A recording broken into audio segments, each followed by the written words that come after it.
Praise lord, హల్లెలూయా. మరి దేవుని నామమునకు స్తోత్రములు. కూడి వచ్చిన మీ అందరికీ వందనములు. మరి ఈ సమయంలో పరిశుద్ధ గ్రంథము వైపుకి తిరుగుదాము. అందరూ బైబిల్ గనక ఉన్నట్లయితే పరిశుద్ధ గ్రంథంని చూడండి. పరిశుద్ధ గ్రంథంలో ప్రకటన గ్రంథము 6వ అధ్యాయము 12వ వచనము నుండి చదువుదాం. ఆయన 6వ ముద్రను విప్పినప్పుడు నేను చూడగా పెద్ద భూకంపము కలిగెను. సూర్యుడు కంబలి వలె నలుపాయెను. చంద్రబింబమంతయు రక్తవర్ణమాయెను. పెద్ద గాలి చేత ఊగులాడు అంజూరపు చెట్టు నుండి అకాలపు కాయలు రాలినట్టు ఆకాశ నక్షత్రములు భూమి మీద రాలెను. మరియు ఆకాశ మండలము చుట్టబడిన గ్రంథము వలనై తొలగిపోయెను. ప్రతి కొండయు ప్రతి దీపము వాటి వాటి స్థానములు తప్పెను. భూరాజులు, ఘనులు, సహస్రాధిపతులు, ధనికులు, బలిష్ఠులు, ప్రతి దాసుడు, ప్రతి స్వతంత్రుడు కొండ గృహల్లోను బండల సందులలోను దాగుకొని సింహాసనాసీనుడై ఉన్నవాని యొక్కయు గొర్రె పిల్ల యొక్కయు ఉగ్రత మహాదినము వచ్చెను. దానికి తలజాలిన వాడు ఎవడు? మీరు మా మీద పడి ఆయన సన్నిధికి గొర్రెపిల్ల ఉగ్రతకు మమ్మలను మరుగు చేయుడి అని పర్వతాలతో బండలతో చెప్పుచున్నారు. చాలండి ప్రార్థన. స్తోత్రములు ప్రభువా, మహిమగల రాజా, మీకే స్తుతులు స్తోత్రములు చెల్లించుకొనుచున్నామయ్యా. అయ్యా, ఈ ఉదయ కాలములో ప్రభువా, నీ ప్రియబిడ్డలుగా మేము నీ సన్నిధానానికి వచ్చి ఉన్నాము. నీ వాక్యము వెల్లడగు తోడనే అక్కడ వెలుగు కలుగునన్నావు ప్రభువా. అయ్యా, నీ వాక్యమే మమ్మల్ని బ్రతికించేది, నీ వాక్యమే మమ్మల్ని వెలిగించేది, నీ వాక్యమే మాకు నిత్య జీవం ఇచ్చేది. ఆ వాక్యమనే బల్ల చుట్టూరా మేము పోగై ఉన్నాం ప్రభువా. అయ్యా, ఇక్కడ 6వ ముద్ర చదవబడి ఉన్నది ప్రభువా. ఈ 6వ ముద్ర శ్రమల కాలమై ఉన్నది ప్రభువా. అయ్యా, వధువు ఆ శ్రమల కాలంలో ఉండదని, దానికి ముందుగానే వధువు ఎత్తబడుతుందని నువ్వు మాతో మాట్లాడిన దేవుడవో ప్రభువా. నిజముగా నాయన, ఈ శ్రమల్లోకి ఎవరు వెళతారంటే అవిధేయులు వెళ్తారు ప్రభువా. వాక్యానికి అవిధేయులైన వారందరూ కూడా ఈ శ్రమల్లోకి త్రోసివేయబడతారు, నెట్టివేయబడతారు. విధేయులైతే అయ్యా ఎత్తబాటులో వెళతారు ప్రభువా. అందుకే ఈ కాల ప్రవక్తను పంపించి అయ్యా వర్తమానం ఇచ్చిన దేవుడో ప్రభువా, మమ్మల్ని మేము సరిచేసుకొని విధేయులై ఎత్తబాటు కొరకు ఇక్కడున్న ప్రతి ఒక్కరిని మీరు సిద్ధపరచమని అడుగుచున్నాం. మా బ్రతుకుల్లోకి మీరు రండి నాయన, మా జీవితాల్లోకి మీరు రండి నాయన. నీ కృప మాకు తోడుగా ఉంచండి నాయన. బలహీనమైన బిడ్డలని బలపరచండి నాయన. వ్యాధిగ్రస్తులను స్వస్థపరచండి నాయన. నెమ్మది లేని వారికి నెమ్మది అనుగ్రహించండి ప్రభు. ఇప్పుడే నీ ప్రియ బిడ్డలందరినీ దర్శించమని అడుగుచున్నాము. యేసు, నీకే స్తుతులు స్తోత్రాలయ్యా. అయ్యా, మరి అదే విధముగా నాయన ఆ యొక్క ప్రభువా పెద్దపూడి గ్రామంలో ఉన్న ఇస్సాకు బ్రదర్ని జ్ఞాపకం చేసుకోండి. వాళ్ళ యొక్క చిన్న బాబు నాయన జోసెఫ్ని ఆ జ్వరము నుంచి విడుదల దయచేయి ప్రభువా. మీరు పొందిన దెబ్బల వల్ల బిడ్డకి స్వస్థత ఇవ్వమని అడుగుచున్నాం. గుంటూరులో ఉన్న దావీదు బ్రదర్ వాళ్ళ మిస్సెస్ ను కూడా దర్శించండి ప్రభువా. ఆ కుమార్తెకు కూడా ఆ టైఫాయిడ్ నుండి విడుదల దయచేయండి ప్రభువా. స్వస్థపరచమని అడుగుచున్నాము ప్రభువా. యేసు నీకే స్తుతులు స్తోత్రాలయ్యా. ఇంకా సంఘ బిడ్డలు, బలహీనమైన బిడ్డలు ఉన్నట్లయితే ఇప్పుడే నీ ప్రియ బిడ్డలను దర్శించమని అడుగుచున్నాము. అనారోగ్యంతో ఉన్న బిడ్డలని దర్శించమని అడుగుచున్నాము. వారికి మంచి ఆరోగ్యాలు ఇవ్వండి ప్రభువా. నిశ్చయముగా శీఘ్రముగా నీ వెలుగు వారి యొద్దకు వెళ్ళునుగాక ప్రభువా. నీ జీవవాక్యము నీ ప్రియ బిడ్డల్లోకి వెళ్ళునుగాక ప్రభువా. పరిస్థితులు తారుమారు చెయ్యునుగాక ప్రభువా. వాళ్ళు నాయన మంచి వాతావరణము కింద ఉందరుగాక, పరిశుద్ధాత్మ సన్నిధిలో ఉందరుగాక, పరిశుద్ధాత్మ అభిషేకము క్రింద ఉందరుగాక, నెమ్మది పొందుకొందురుగాక, మంచి ఆరోగ్యం పొందుకొందురుగాక ప్రభువా. సహాయమున దయచే ప్రభువా. కనపడని చీకటాత్మలన్నిటిని గద్దించండి అయ్యా. 6వ ముద్రలో అయ్యా గొర్రె పిల్లై 6వ ముద్ర విప్పి ఉన్నది నాయన. దానిలో ఉన్న సంగతులు మా కాల ప్రవక్త ఈ కాలపు వధువుకు అయ్యా బోధించి ఉండగా దానిని గైకొని దానిని ప్రభువా దానిలో ఉన్న సంగతులు ఎరిగి అయ్యా దానిలో ఉన్న సంగతులు మేము ఎరుగుదుము గాక ప్రభువా. అయ్యా దానిలో ఏమైతే ఉన్నదో ఆ ప్రత్యక్షత, ఆ బయలుపాటు ఇవ్వండి ప్రభువా. నీ కృప అనుగ్రహించండి ప్రభువా. చాలా లోతైన సంఘటనలు దీనిలో ఉన్నాయి ప్రభువా. అందుకే నీవే ఆ ప్రత్యక్షతనిచ్చి మా అందరికీ అనుగ్రహించమని, మా అందరితో మీరే మాట్లాడమని మమ్మల్ని అందరినీ అయ్యా నీ చేతులకు సమర్పిస్తున్నాం. గొర్రెపిల్ల యొక్క రక్తము క్రింద అయ్యా మమ్మల్ని అందరినీ అప్పగిచ్చి ఉండగా ప్రభువా నీవే నాయన బలిష్ఠుడైన దూతగా ఉండి మాతో ఈ లేఖనాలు తెరిచి, మా ప్రవక్తకి ఏ దేవుడైతే ఆ లేఖనాలు తెరిచి చూపించాడో అదే దేవుడు, అదే ప్రత్యక్షత నేడు మాకు కూడా వచ్చునుగాక. నీ కృపదయ చేయమని, మహిమ ఘనత ప్రభావాలు మీరే పొందుకోమని నజరేయుడైన యేసుక్రీస్తు నామములో ప్రార్థన చేసి అడిగి వేడుకొనుచున్నాము. ఆమేన్. హల్లెలూయా, హల్లెలూయా. కూర్చున్నాం.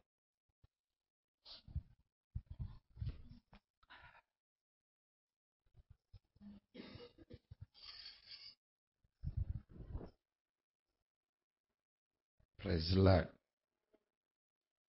దేవునికి మహిమ కలుగునుగాక. మరి మనమందరము కూడా మరి 6వ ముద్ర, ఇది శ్రమల కాలము, శ్రమల ముద్ర ఉన్నది. అయితే నోవాహు శ్రమల్లోకి చూశాడు. అయితే హానోకు మాత్రము శ్రమలు ప్రారంభించక ముందే ఎత్తబడ్డాడు. అంటే వధువుకి ఎవరు సాదృశ్యముగా ఉన్నారయ్యా అంటే పాత నిబంధనలో గనక నీడల్లో గనక మనం చూసినట్లయితే హానోకు వధువుకి సాదృశ్యముగా ఉన్నట్లుగా మనము చూస్తా ఉన్నాం. కాబట్టి పోయిన వారం మరి 245వ పేరా నుండి 300 పేరా దాకా ధ్యానం చేయమని చెప్పాను. మరి ఎంతమంది చదివారో?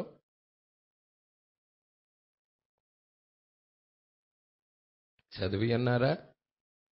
మరి ఒక్కసారి చూద్దాం మరలా. 6వ ముద్ర మీ దగ్గర ఆ ముద్రల పుస్తకం కనుక ఉన్నట్లయితే 6వ ముద్ర తీయండి. 245 నుండి చెప్పాలి. ఒక్క పేరా వెనక్కి వెళ్తున్నాను. 244వ పేరా నుండి మనం చూడబోచున్నాం. మీరు ఇది పోయిన వారం మనం చూసుకొని ఈ పేరాతోనే ఆపాము. మరలా ఈ పేరా నుండే మనం కంటిన్యూషన్ చేస్తున్నాం. దేవుడికి మహిమ కలుగునుగాక. ఈ 6వ ముద్ర ప్రతిదీ కూడా ఒక వచనము నుండి ఇంకొక వచనము కంటిన్యూషన్ చేసుకుంటా మనం వెళ్తా ఉన్నాం. చాలా జాగ్రత్తగా చూడండి. ఈ 6వ ముద్రలో ఇక్కడ ఇప్పుడు మరలా గమనించండి అని అంటున్నాడు. చూసారా? 244 ఇప్పుడు మరలా గమనించండి. ఇప్పుడు ఈ యూదులు అంటే ఎవరు? ఇజ్రాయేల్ ప్రజలు. ఈ యూదులు నేను మీకు ఇంకొక చిన్న సూచన ఇచ్చేదను. ప్రజల ఇక్కడ ఒక సూచన, గుర్తు ప్రవక్త ఇక్కడ ఇస్తా ఉన్నాడు. హల్లెలూయా. మీరు జాగ్రత్తగా పట్టుకోండి. ఆ సూచన ఏదో చూద్దాం. కావున ఎత్తబడుట అనేది ఇక్కడ పెట్టుకున్నాం అనుకో ప్రజల. ఇక్కడ ఇది ఎత్తబడుట. దీనికి ముందుగా ఇటువైపు యూదులున్నారు.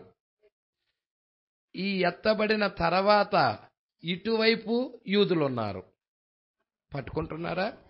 ఇది ఎత్తబాటు, వధువు యొక్క ఎత్తబాటు. ఆ మధ్యాకాశానికి వెళ్ళిపోతుంది. అయితే ఈమె మధ్యాకాశానికి వెళ్ళే ముందు యూదులున్నారు. ఈమె మధ్యాకాశానికి వెళ్ళిన తర్వాత ఇక్కడ కూడా రక్షించబడే యూదులున్నారు. Praise the lord.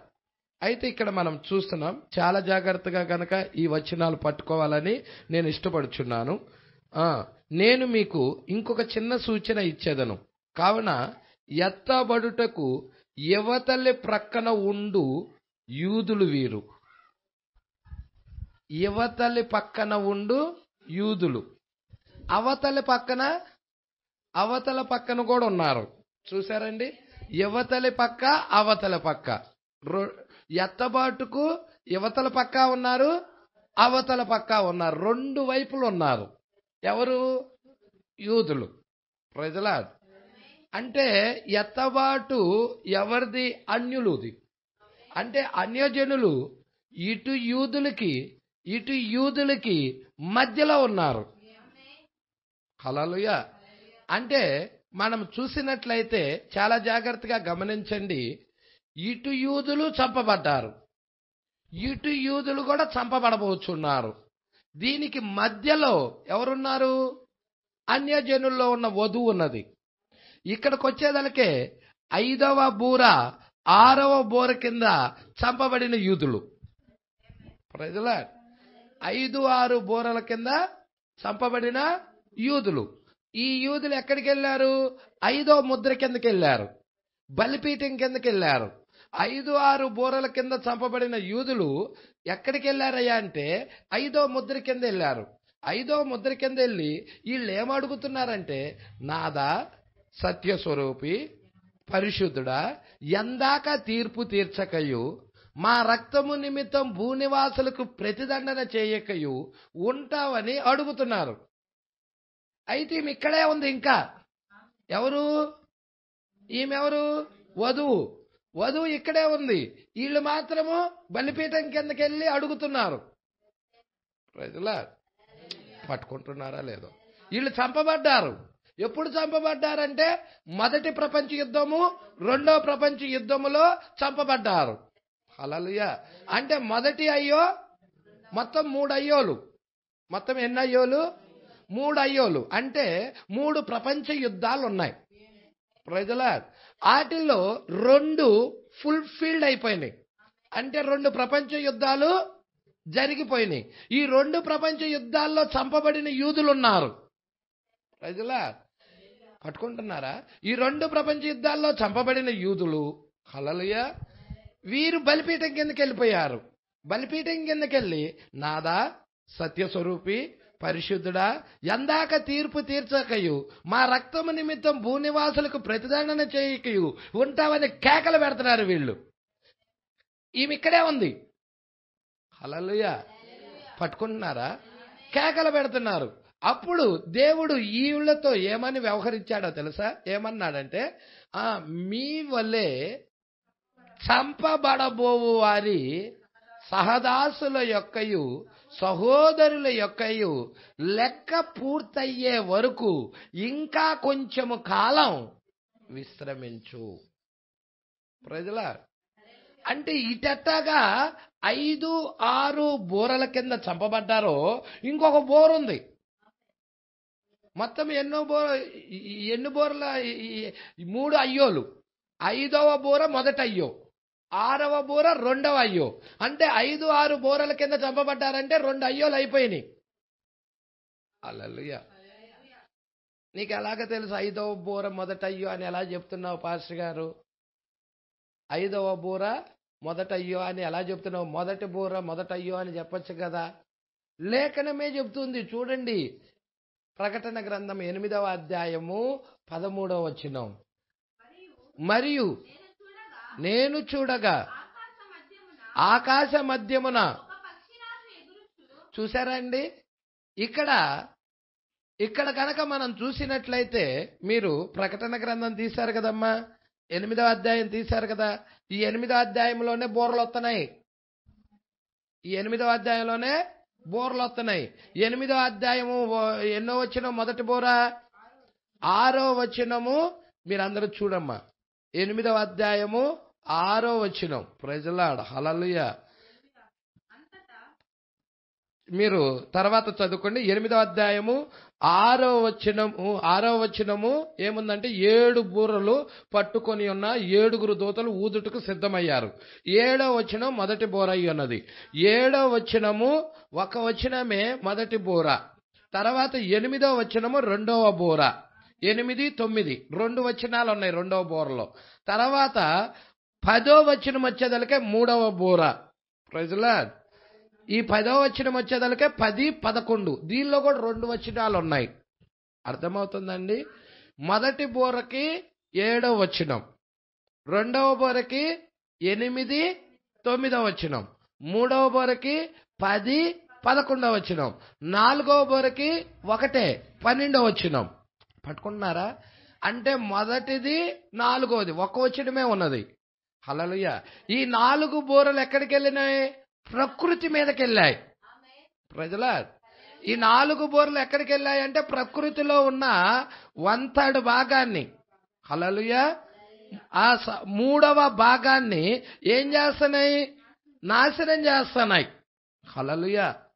3వ భాగము నాశనం అవుతా ఉన్నది. అంటే ప్రకృతి డిస్టర్బ్ అవుతా ఉన్నది. బూరలు ఏమవుతున్నాయి అంటే ప్రకృతిని డిస్టర్బెన్స్ చేస్తున్నాయి.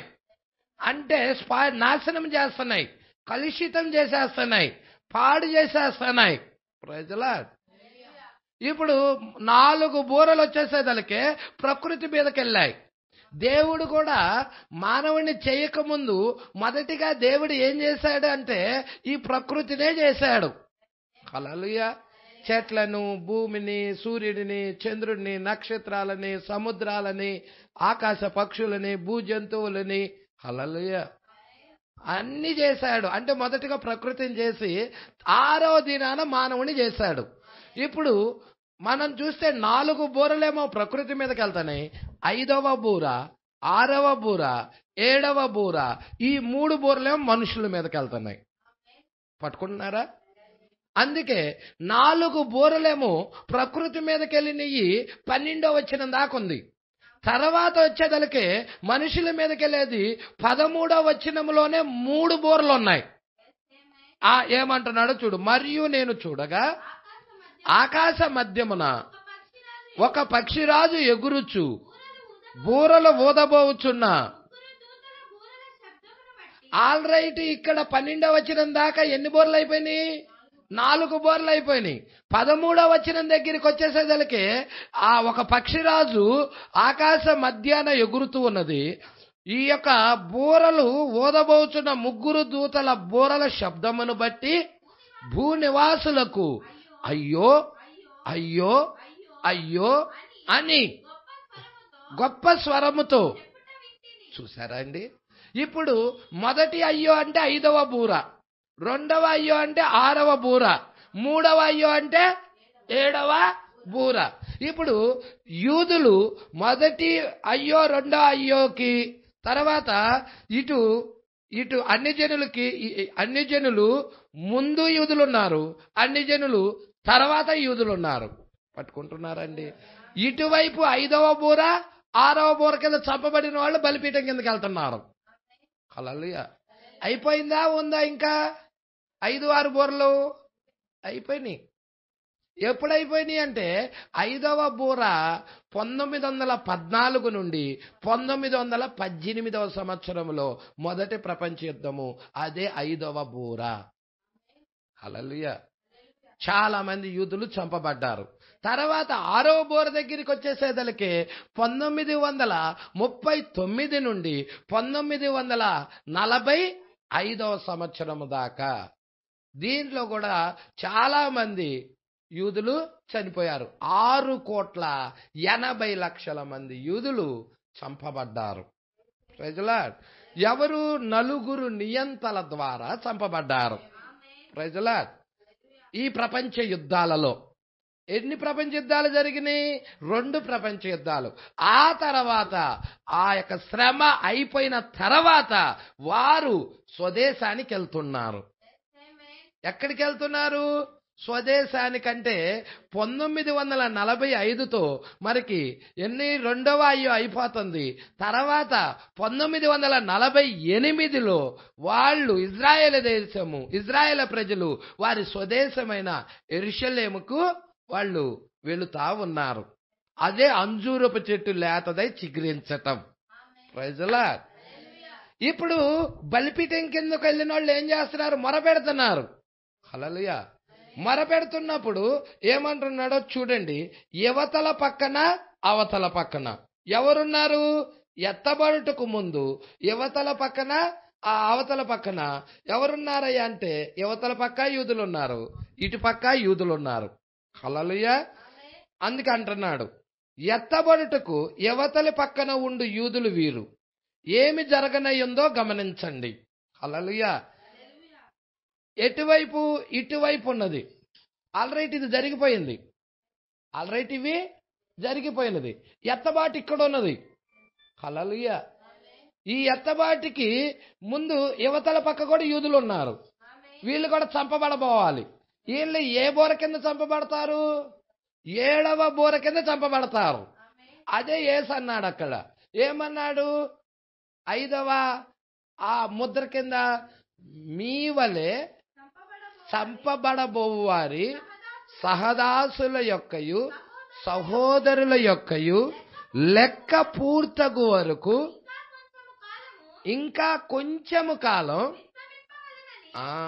హల్లెలూయా. వీళ్ళ టైం ఇంకా రాలా. వీళ్ళ టైం ఎప్పుడు వచ్చిందంటే ఈమె వెళ్ళాలి. ఎత్తబాటులో ఉన్న అన్యజనుల్లో ఉన్న వధువు వెళ్ళాలి. ఎత్తబాటులో అన్యజనుల్లో ఉన్న వధువు ఎప్పుడైతే భూమి మీద నుండి వెళ్ళిపోతుందో అప్పుడు ఇలా టైం వస్తుంది. Praise the Lord. అంటే మధ్యలో ఎవరున్నామంటే మనమున్నాం. మనం భూమి మీద నుండి వెళ్ళిపోవాలి. Praise the Lord. ఇక్కడ చూడండి, ఏమి జరగనయ్యిందో చూడండి. అది కూడా చిహ్నంగానే ఉన్నది. హల్లెలూయా. ఏమి జరగనై ఉన్నదో చూడమంటున్నాడు. ఆ జరగబోయేది కూడా ఈమెకి గుర్తుగానే ఉన్నది అంటున్నాడు. చిహ్నము. హల్లెలూయా.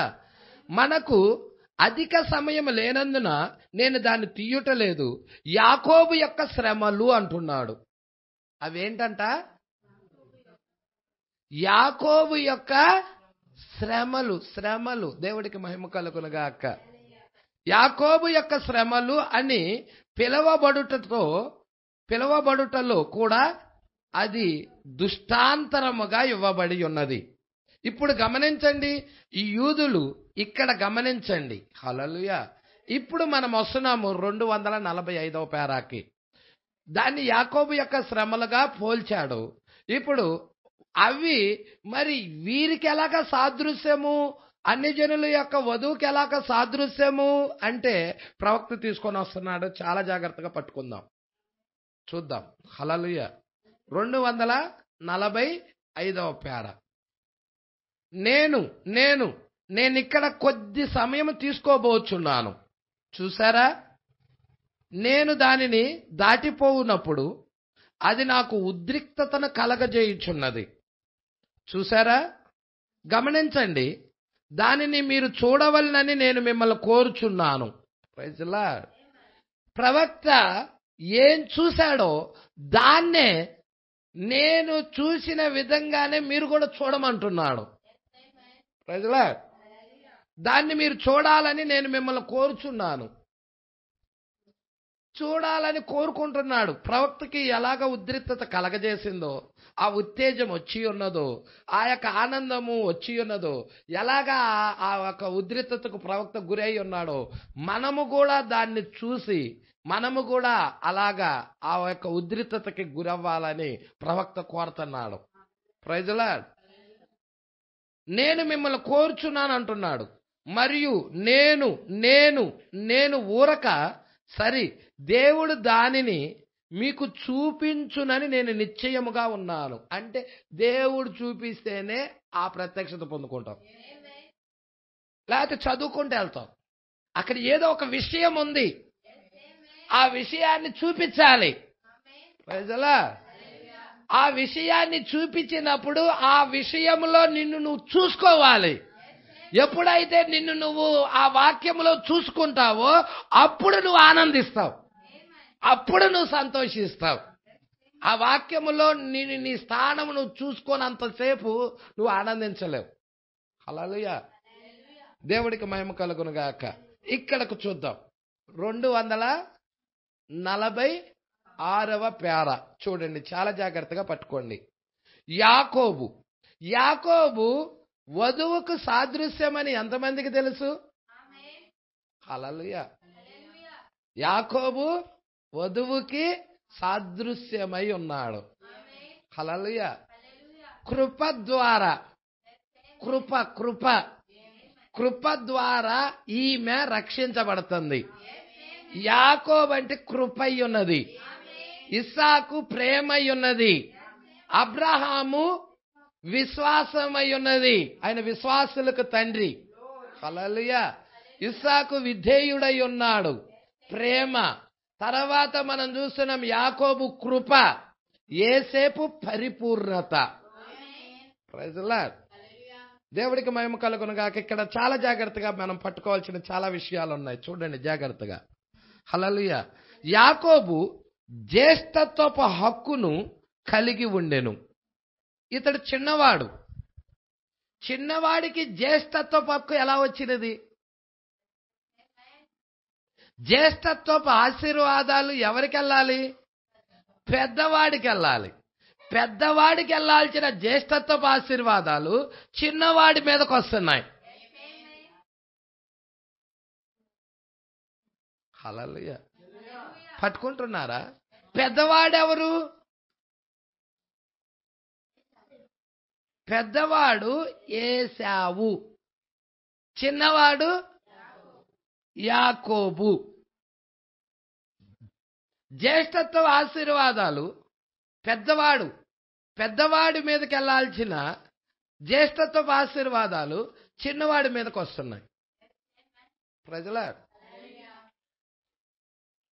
పెద్దవాడు జ్యేష్ఠత్వపు హక్కు యొక్క విలువను ఎరగలేకపోయాడు. హల్లెలూయా. ఏ విధంగా అయినా కానీ అన్న దగ్గర నుండి నేను జ్యేష్ఠత్వ హక్కును పొందుకోవాలని పోరాడుతున్నాడు చిన్నోడు. ప్రజల ఎలా అయినా కానీ ఓన్లీ ఆ జ్యేష్ఠత్వపు హక్కు మాత్రమే కాదు, ఆ జ్యేష్ఠత్వపు హక్కు కింద ఉన్న ఆశీర్వాదాలన్నీ కూడా, ఆ జ్యేష్ఠుడికి రావలసిన ఆశీర్వాదాలన్నీ కూడా నేనే పొందుకోవాలని ఆశపడుతున్నాడు యాకోబు. Praise the Lord. దేవుడికి మహిమ కలుగునుగాక. పట్టుకుంటున్నారా? చాలా జాగ్రత్తగా పట్టుకోండి. మీరు చూడండి, యాకోబు విషయములో కూడా చిన్నవాడికే ఆశీర్వాదాలు. అంటే ఇస్సాకు కుమారుడైన యాకోబు ఏశావు. ఇస్సాకు కుమారుడు ఇస్సాకుకి కవల పిల్లలు పుడతారు, ఇస్సాకు రెబ్కాకి. పెద్దవాడేమో ఏశావు, చిన్నవాడేమో యాకోబు. ఆశీర్వాదాలు ఎవరికి వెళ్ళిపోయినాయి అంటే చిన్నవాడికి వెళ్ళిపోయినాయి. యాకోబు దగ్గరికి వద్దాం. యాకోబు దగ్గరికి వచ్చేదలకే పెద్దవాడేమో రూబేను, చిన్నవాడేమో ఏసేపు బెన్యామీను. వీళ్ళే ఆఖరి పిల్లలు, రాహేలు పిల్లలు వీళ్ళు. హల్లెలూయా. జ్యేష్ఠత్వపు ఆశీర్వాదాలు ఎవరి మీదకి వెళ్ళాలంటే రూబేను మీదకి వెళ్ళాలి. కానీ జ్యేష్ఠత్వపు ఆశీర్వాదాలు రూబేను మీదకి వెళ్లకుండా ఏసేపు మీదకి వస్తున్నాయి. Praise the Lord. ఇంతకీ చిన్నవాడు ఎవరయ్యా అంటావేమో, ఈ చిన్నవాడే అన్యజనుల్లో ఉన్న వధువై ఉన్నదే. యేసుక్రీస్తు యొక్క ఆశీర్వాదాలన్నీ కూడా ఎవరు పొందుకుంటున్నారయ్యా అంటే ఈమె పొందుకుంటుంది. హల్లెలూయా. యాక్చువల్ గా రోమిలకు రాసిన పత్రిక వైపు చూద్దాం. రోమిలకు రాసిన పత్రిక 9వ అధ్యాయం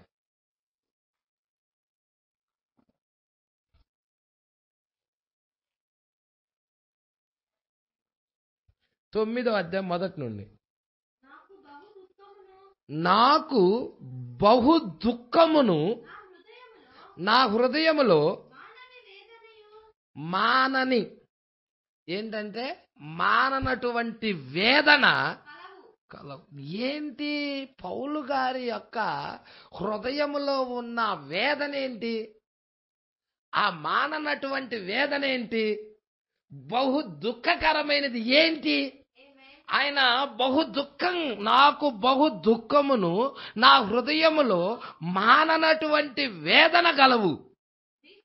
క్రీస్తునందు నిజమే చెబుతున్నా, అబద్ధం ఆడతల్లా. ప్రజలా ఏంటి ఆ దుఃఖం ఎందుకు కలుగుతుంది పౌలుకి? ఆ వేదన ఏంటి? హల్లెలూయా. ఆ మాననటువంటి వేదన ఏంటి? హల్లెలూయా. చూద్దామా? పరిశుద్ధాత్మ యందు నా మనస్సాక్షి, పరిశుద్ధాత్మ యందు నా మనస్సాక్షి నాతో కూడా సాక్ష్యమిచ్చుచున్నది. సాధ్యమైన ఎడల దేహ సంబంధులైన నా సహోదరుల కొరకు నేను క్రీస్తు నుండి వేరై శాపగ్రస్తుడునై. చూశారండి, ఎవరు దేహ సంబంధమైన సహోదరులు? ఎవరు ఆ దేహ సంబంధమైన సహోదరులు? యూదులు. ఈయనెవరు? యూదుడు. ఎవరు? అయ్యో ఏనండి అమ్మా, అక్కడ ఆగిపోతే ఎట్టాగా? యాకోబు దగ్గరే నేను వచ్చింది. ఎక్కడికి వచ్చాను? అక్కడ యాకోబు దగ్గర నుండి మళ్ళీ ఎక్కడికి వచ్చాను? యాకోబుకి 2 కుమారులు ఉన్నారు. పెద్దవాడేంటి? పెద్దవాడు యాకోబు. పెద్దవాడి పేరు రూబేను, చిన్నవాడు యేసేపు. అర్థం? ప్రయాణం చేయకపోతే స్టాపుల దగ్గర ఆగిపోతే దీన్ని క్యాచ్ చేయలేరు. నడుచుకుంటూ రావాలి, ప్రయాణం చేసుకుంటూ రావాలి. అక్కడే ఆగిపోయారనుకో, అసలు ఈ వాక్యం ఎక్కలేదు. హల్లెలూయా. ఈ వాక్యం ఎక్కాలంటే మీరు ఆ ట్రైన్తో పాటు లేకపోతే ఆ బస్తో పాటు ప్రయాణం చేస్తూ ఉండాలి. ఆ కాపర్తో పాటు వెళతా ఉండాలి. ఎక్కడ స్టాప్ పడితే అక్కడే ఆగిపోయావనుకో, ఇది ఎక్కదు. ముందు ఏదో చెప్పుకుంటా వెళ్ళాలి అనుకుంటావు, నీ తల్ల మీద నుండి వెళ్ళిపోయింది వాక్యం. ఉపయోగం ఏంటి నీకు? ప్రజలా చాలా జాగ్రత్తగా పట్టుకోండి. ఎందుకని రూబేనికి వెళ్ళాల్సిన ఆశీర్వాదాలు, ఆ యొక్క 2 ఆశీర్వాదాలు యేసేపు మీదకి వస్తున్నాయి. డబల్ ఆశీర్వాదాలు వస్తున్నాయి యేసేపుకి. జ్యేష్ఠుడికి 2. అందుకే పెద్దవాడిగా పుట్టినవాడికి, ఇంట్లో పెద్దవాడిగా పుట్టినవాడికి ఆస్తిలో కూడా ఈ చిన్నవాడి కంటే ఎక్కువ ఇవ్వాలి.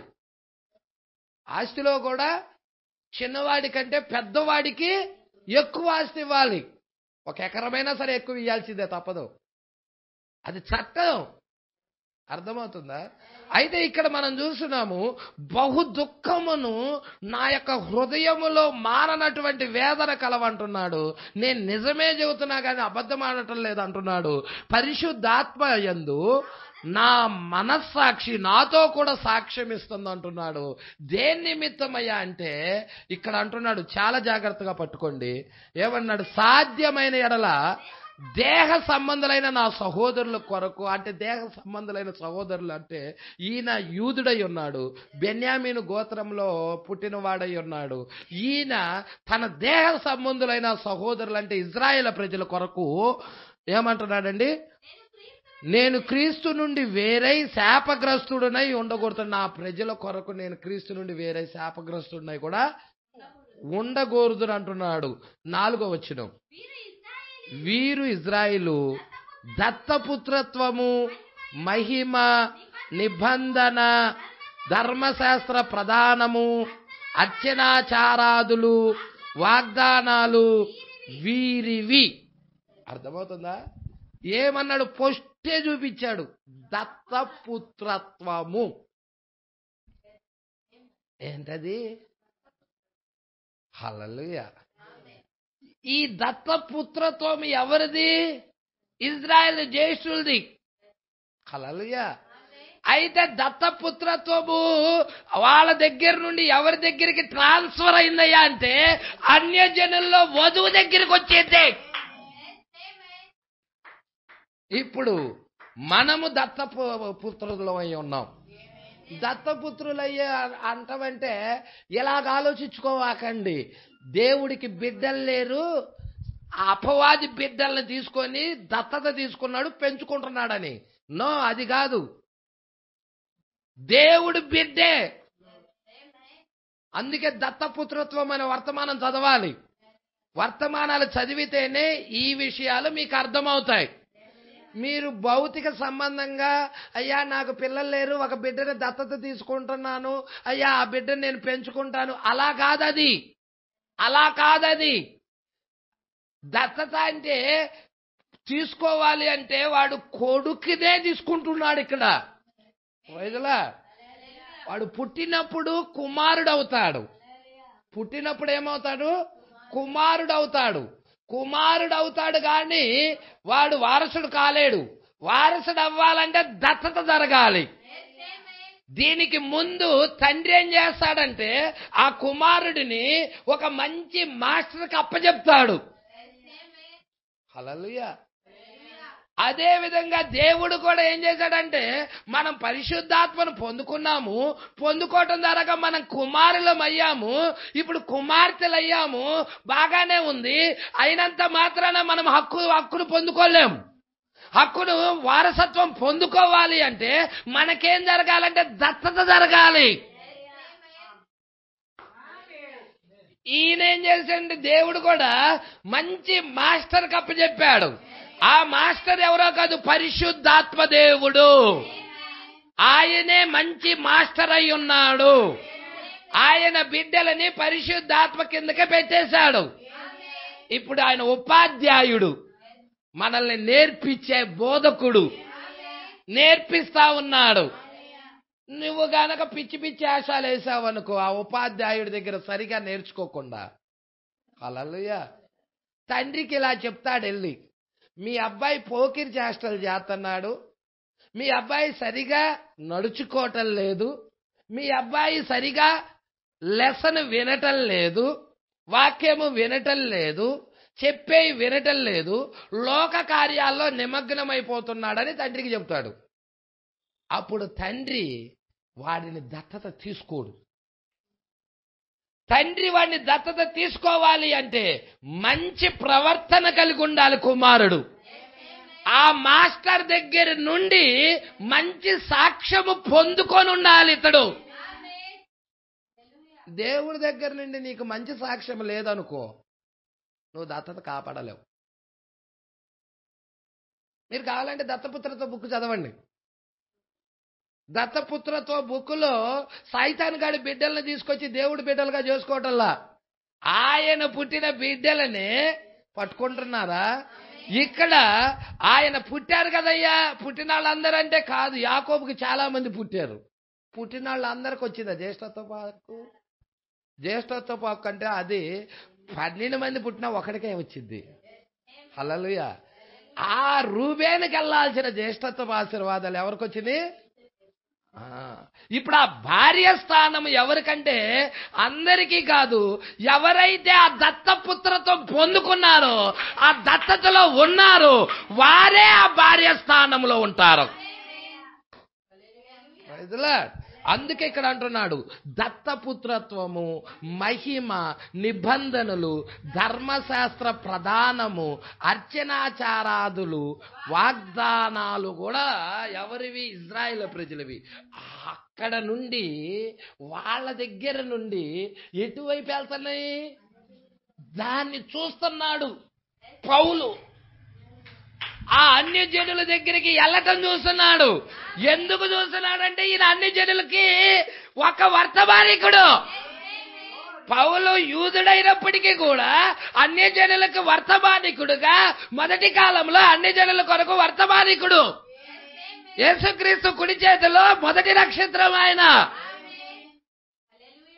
ఆ కార్యాన్ని చూసేదలికే పాపం పౌలు గారు బహు దుఃఖం కలుగుతుంది. నా ప్రజలకి, నా సొంత ప్రజలకి, హల్లెలూయా, ఇజ్రాయేల్ ప్రజలకి కాకుండా ఈ అన్ని జనుల దగ్గరికి వెళ్ళిపోతాయి ఆశీర్వాదాలు, జ్యేష్ఠత్వ హక్కు ఆశీర్వాదాలు.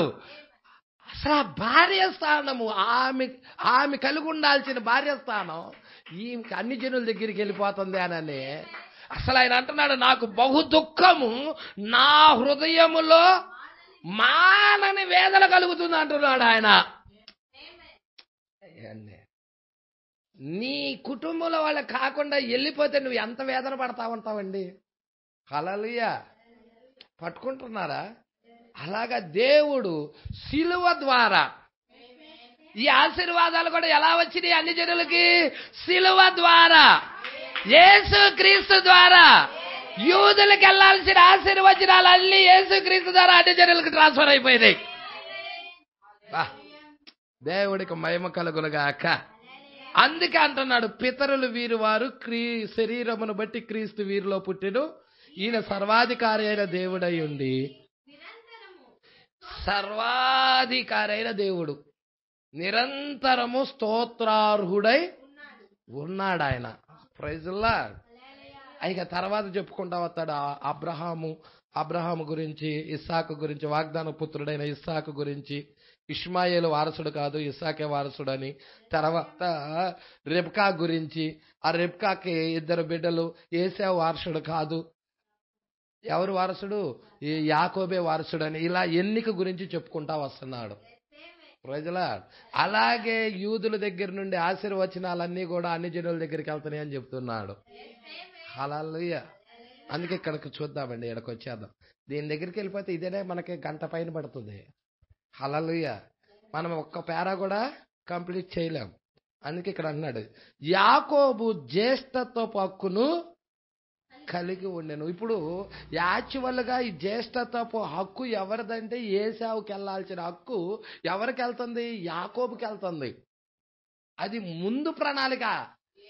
అర్థమవుతుందా? 4000 సంవత్సరాల తర్వాత ఆశీర్వచనాలన్నీ కూడా అన్ని జనుల మీదకి రావాల్సిన ఆశీర్వచనాలన్నీ కూడా, చిన్నవాడి మీదకి రావాల్సిన ఆశీర్వచనాలన్నీ కూడా నీడల్లో చూపించుకుంటా వస్తున్నాడు. దేనిలో? నీడల్లో. హల్లెలూయా. ముందు పుట్టింది ఎవరంటే ఇష్మాయేలు పుట్టాడు. తర్వాత పుట్టింది ఎవరంటే ఇస్సాకు పుట్టాడు. ఇస్సాకు వాగ్దాన పుత్రుడు అవుతున్నాడు అబ్రహాం జీవితంలో. తర్వాత ఇస్సాకు జీవితం దగ్గరికి వెళ్తున్నాం. ఇస్సాకు జీవితంలో పెద్దవాడు ఎవరంటే ఏశావు, చిన్నవాడు ఎవరంటే యాకోబు. పెద్దవాడికి ఇవ్వటం లేదు కదా జ్యేష్ఠత్వ హక్కు, చిన్నవాడు యాకోబుకి వెళ్తుంది ఆశీర్వచనం. ఇప్పుడు యాకోబు దగ్గరికి వెళ్తున్నాం. యాకోబు కుమారుల్లో పెద్దవాడు ఎవరంటే రూబేను, చిన్నవాడు ఎవరంటే ఏసేపు, మనిషే. వీళ్ళకెళ్తానే ఆశీర్వచనాలు, ఏసేపుకి వెళ్తానే జ్యేష్ఠత్వ ఆశీర్వచనాలు. ఇప్పుడు ఏసేపు దగ్గరికి వెళ్తున్నాం. ఏసేపు దగ్గరికి వెళ్ళేదానికి ఏసేపుకి 2 కుమారులు ఉన్నారు. పెద్దవాడు ఎవరండి? చూడండి, మీరే చూడండి. పెద్దవాడు ఎవరో చూడు. పెద్దవాడు ఆదికాండం చూడండి. ప్రతి ఒక్క చాట కూడా మీకు ప్రతి రుజువులతో సహా వాక్యంలో ఎంత క్లియర్గా మన ప్రణాళిక రాయబడి ఉన్నదో చూడండి. అందుకే అంటున్నాడు ఆదికాండము 48వ అధ్యాయము మీరు చూడండి. 48వ అధ్యాయము 12వ వచనము నుండి చూద్దాం. యేసేపు అతని మోకాళ్ళ మధ్య నుండి వారిని తీసుకొని అతనికి సాష్టాంగ నమస్కారం చేసెను. తర్వాత యేసేపు, ఇజ్రాయెల్ అంటే ఈయన పేరు మార్చబడినది, యాకోబు పేరే ఇజ్రాయెల్ గా పెట్టబడినది. అంటే ఇప్పుడు ఇజ్రాయెల్ ఎడమ చేతి తట్టున, అంటే ఇజ్రాయెల్ ఎడమ చేతి తట్టు తన కుడి చేతి, అంటే యేసేపు కుడి చేతిలోనేమో ఒక బాబుని పెట్టుకున్నాడు. ఎడమ చేతిలో ఇజ్రాయెల్ దగ్గరికి వెళ్ళేదలికే ఎడమ చేయి అవుతుంది. ఇజ్రాయెల్దేమో ఎదురు బల్ల ఉన్నారనుకో, అతను కుడి చెయ్యి, నాకు ఎడమ చెయ్యి వస్తుంది. అర్థమవుతుందా? అతన్ని ఎడమ చెయ్యి, అదే విధంగా నాకు కుడి చెయ్యి అవుతుంది. అది అక్కడ మీరు పట్టుకోండి. ఇజ్రాయేలు తండ్రి కొడుకులు వీళ్ళు. ఇజ్రాయేల్ ఏమో తండ్రి, కుమారుడేమో యేసేపు. ఇప్పుడు తండ్రి దగ్గరికి తన 2 బిడ్డల్ని తీసుకొని వెళ్తున్నాడు. ఒక బిడ్డనేమో యేసేపు, ఒక పెద్ద కుమారుడినేమో కుడి చేయి వైపు పెట్టుకున్నాడు. పెద్ద కుమారుడేమో ఈ యొక్క ఎడమ చేతి వైపు పెట్టుకున్నాడు, చిన్న కుమారుడేమో కుడి చేయి పెట్టుకున్నాడు. ఈ ఎడమ చేతి వైపు ఉన్న పెద్ద కుమారుడిని ఎక్కడికి తీసుకెళ్లాడంటే ఇజ్రాయేల్ యొక్క కుడి చేతి తట్టుకు తీసుకెళ్లాడు. హల్లెలూయా. ఇజ్రాయేల్ యొక్క కుడి చేయి తట్టు అంటే తండ్రి కుడి చెయ్యి పెద్దోడి మీద పెట్టాలని యోసేపు కోరుకున్నాడు. ప్రజలా ఇప్పుడు చిన్నవాడునేమో ఎడమ చేతితో పెట్టి దీవించయ్యా అని తండ్రి దగ్గరికి తీసుకెళ్లాడు. ఇప్పుడు దేవుడు మార్చేశాడు. ఆయన సరిగా చూపు కూడా కనపడదు. జరగబోయే కార్యాలు ముందుగా దీనిలో పెట్టేస్తున్నాడు. చూడండి, చాలా జాగ్రత్త. తర్వాత యోసేపు ఇజ్రాయేల్ ఎడమ చేతి తట్టున తన కుడి చేత ఎఫ్రాయిమును, ఈ ఎఫ్రాయిము ఎవరు? చిన్నవాడు. అర్థమవుతుందా? ఇజ్రాయేల్ కుడి చేతి తట్టున తన ఎడమ చేత ఈ మనిషే పెద్దవాడు. ఇజ్రాయేల్ కుడి చేతి వైపు ఎవరిని పెట్టారు? పెద్దవాడిని పెట్టాడు, మనిషిని పెట్టాడు. ఇప్పుడు ఈ మనిషి ఎవరికి సాదృశ్యము? యూదులకు సాదృశ్యము. ఈ ఎఫ్రాయిము ఎవరికి సాదృశ్యము? అన్యజనులకు సాదృశ్యము. పాత నిబంధన అంతా కూడా ఇజ్రాయెల్ గురించే. పాత నిబంధన మనం చూస్తున్నాము, 2 గ్రంథాలు ఉన్నాయి. ఒకటేమో పాత నిబంధన, ఇంకోటి కొత్త నిబంధన. పాత నిబంధన ఏమో ప్రకృతి సంబంధమైనది, కొత్త నిబంధన ఆత్మ సంబంధమైనది. ప్రకృతి సంబంధమైన దానిలో ఉందంతా కూడా ఇజ్రాయెల్ ప్రజలే, యూదులే, 4000 సంవత్సరాలు. కొత్త నిబంధనలో ఉన్నది ఎవరంటే అన్ని జనులు. అర్థమవుతుందా? ఇక్కడికి రండి.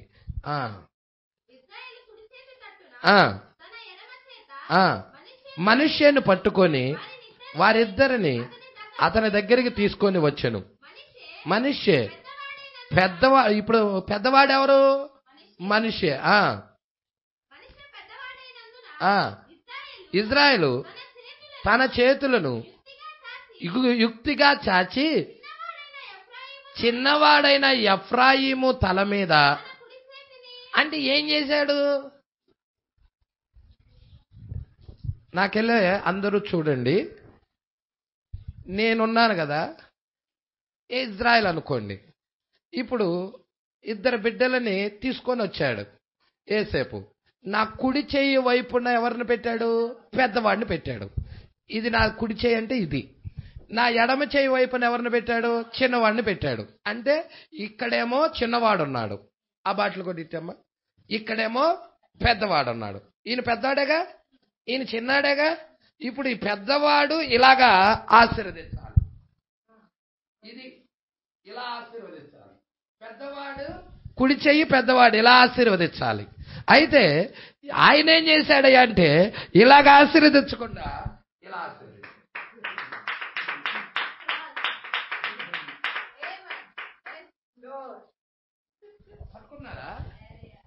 ఇది ఎట్టి వెళ్ళిపోయింది చిన్నవాడి మీదకి, ఈ ఎడమ చేయి పెద్దవాడి మీదకి వచ్చింది. అంటే ఇదేంటి? సిలువ.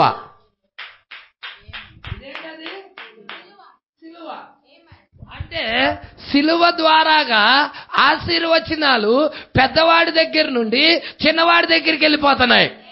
జ్యేష్ఠత్వం హక్కు చిన్నవాడి దగ్గరికి వెళ్ళిపోతుంది. దత్తపుత్రత్వం చిన్నవాడి దగ్గరికి వెళ్తుంది. ఓ అచ్చిరాచారాధాలు, అన్ని ఆరాధనలన్నీ చిన్నవాడి దగ్గరికి వెళ్తున్నాయి.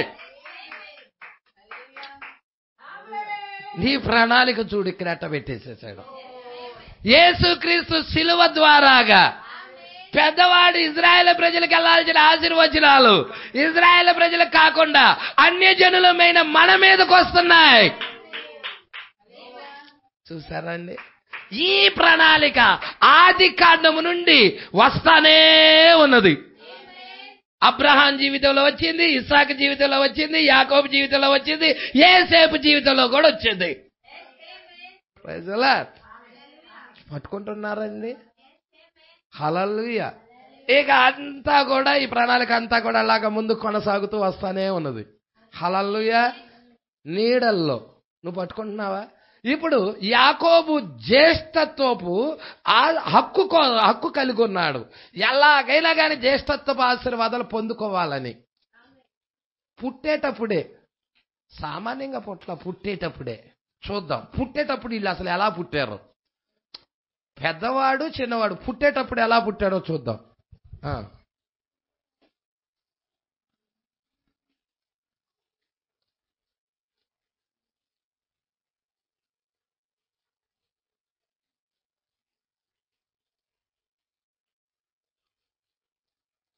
హల్లెలూయా.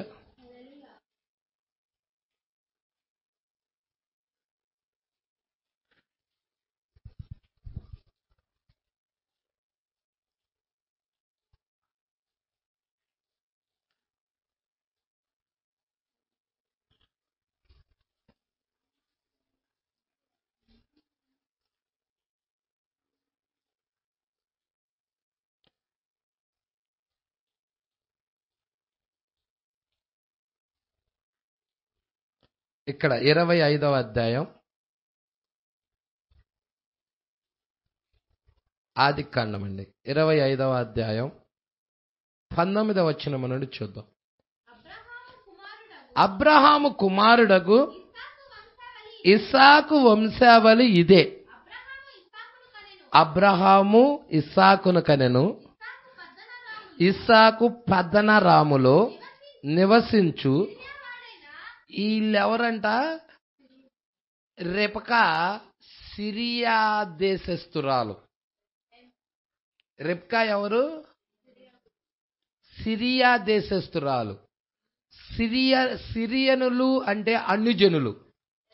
సిరియన్లు అంటే అన్యజనులు. అందుకే ఇక్కడ అన్నాడు, సిరియా వాడైన బెతుయేలు కుమార్తెను సిరియా వాడైన లాబాను సహోదరి అయిన రిబ్కాను పెండ్లి చేసుకున్నప్పుడు ఎవరికి 40 సంవత్సరాలు? ఇస్సాకుకి పెండ్లైనప్పుడు 40 సంవత్సరాలు. ఎవరిని చేసుకున్నాడు? రిబ్కాని పెళ్లి చేసుకున్నాడు. ఇస్సాకు భార్య ఎవరు? భార్య ఇస్సాకు భార్య. మనం అబ్రహాము భార్య గొడ్రాలని విన్నాం, శారా. కానీ బైబిల్ ఏం చెబుతుంది? ఇస్సాకు భార్య కూడా రెబకా కూడా గొడ్రాలే అని చెబుతుంది. అందరూ అబ్రహాం భార్య శారా గొడ్రాలు అనే ఫోకసే పెట్టాం. కానీ రెబకా కూడా గొడ్రాలుగానే ఉన్నది. చాలా కాలం వరకు బిడ్డలు లేరు. ప్రజలా పట్టుకుంటున్నారా అండి? ఇస్సాకు భార్య గొడ్రాలు గనుక అతడు ఆమె విషయమై యెహోవాను వేడుకొనెను. యెహోవా అతని ప్రార్థన వినెను కనుక అతని భార్య అయిన రెబ్కా ప్రజల భర్త వేడుకున్నాడు. వేడుకున్న తర్వాత ఇస్సాకు భార్య గొడ్రాలు గనుక అతడు ఆమె విషయమై యెహోవాను అంటే తన భార్య నిమిత్తము విజ్ఞాపన భర్త తీసుకొని వెళ్తున్నాడు దేవుడి సన్నిధికి. అయ్యా, నా భార్య పిల్లలు లేకుండా ఉన్నది, గొడ్రాలుగా ఉన్నది, గొడ్రాలనే నింద మోస్తా ఉన్నది.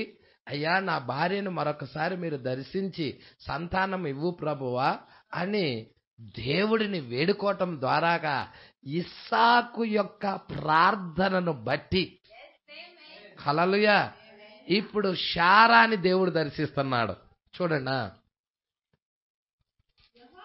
యెహోవా అతని ప్రార్థన వినెను గనుక అతని భార్య అయిన రెబకా గర్భవతి ఆయను. ఆమె గర్భములో శిశువులు ఒకనితో ఒకడు పెనుగులాడిరి గనుక ఆమె ఇలాగైతే నేను బ్రతుకుట ఎందుకని అనుకొని ఈ విషయమై లోనే ఫైటింగ్ బిగిన్ చేశారు వీళ్ళిద్దరు. అన్నదమ్ములు బయటకు వచ్చి కొట్టుకోవటం చూసుకుంటారు, అవునా? ఏదైనా చాక్లెట్, ఏదైనా బిస్కెట్ ప్యాకెట్ తీసుకున్నారనుకో, ఇద్దరు పిల్లలకి ఎవరో ఒకడికి ఇచ్చేస్తే ఒకటి చేతిలో నుంచి ఇంకోటి చేతిలో లాక్కుంటే ఫైటింగ్ జరిగిద్దా లేదంటావు? అక్కడ బయట భూమి మీద ఫైటింగ్ జరిగిద్దంటే అది ఒక రకం. వాళ్ళు అసలు తల్లి గర్భంలో ఉన్నప్పుడే, బయటికి రాకముందే లోనే తల్లి గర్భంలో ఫైటింగ్ డిష్యుంది అనుకుంటున్నారు. ఇక ఈ తల్లి తట్టుకోలేకపోతుంది వాళ్ళ తల్లులకి. వాళ్ళు లోనే తల్లుకుంటున్నారు అక్కడ. ఇక బతకటం అనవసరమని, ఏంటయ్యా ఈ లోన ఇంత ఫైటింగ్ ఏంటయ్యా అని దేవుడిని మొరపెట్టింది. దేవుడికి మొరపెట్టింది ఎవరు? తల్లి అయినా రేపక. అమ్మో, ఇంత దారుణమా? ఇంత చేటు కొట్టుకుంటున్నారా? హల్లెలూయా. ఏది గర్భంలో ఉన్నప్పుడే ఈ రకంగా జరుగుతుంది అని ఇక దేవుడికి, అయ్యా చచ్చిపోవటం మేలయ్యా, ఈ రకంగా నేను పడలేకపోతున్నాను అంటుంది. మామూలుగా ఉంటే బిడ్డ తల్లికి హ్యాపీగానే ఉంటుంది. కానీ ఆ రకంగా తన్నుకుంటుంటే లోన. హల్లెలూయా.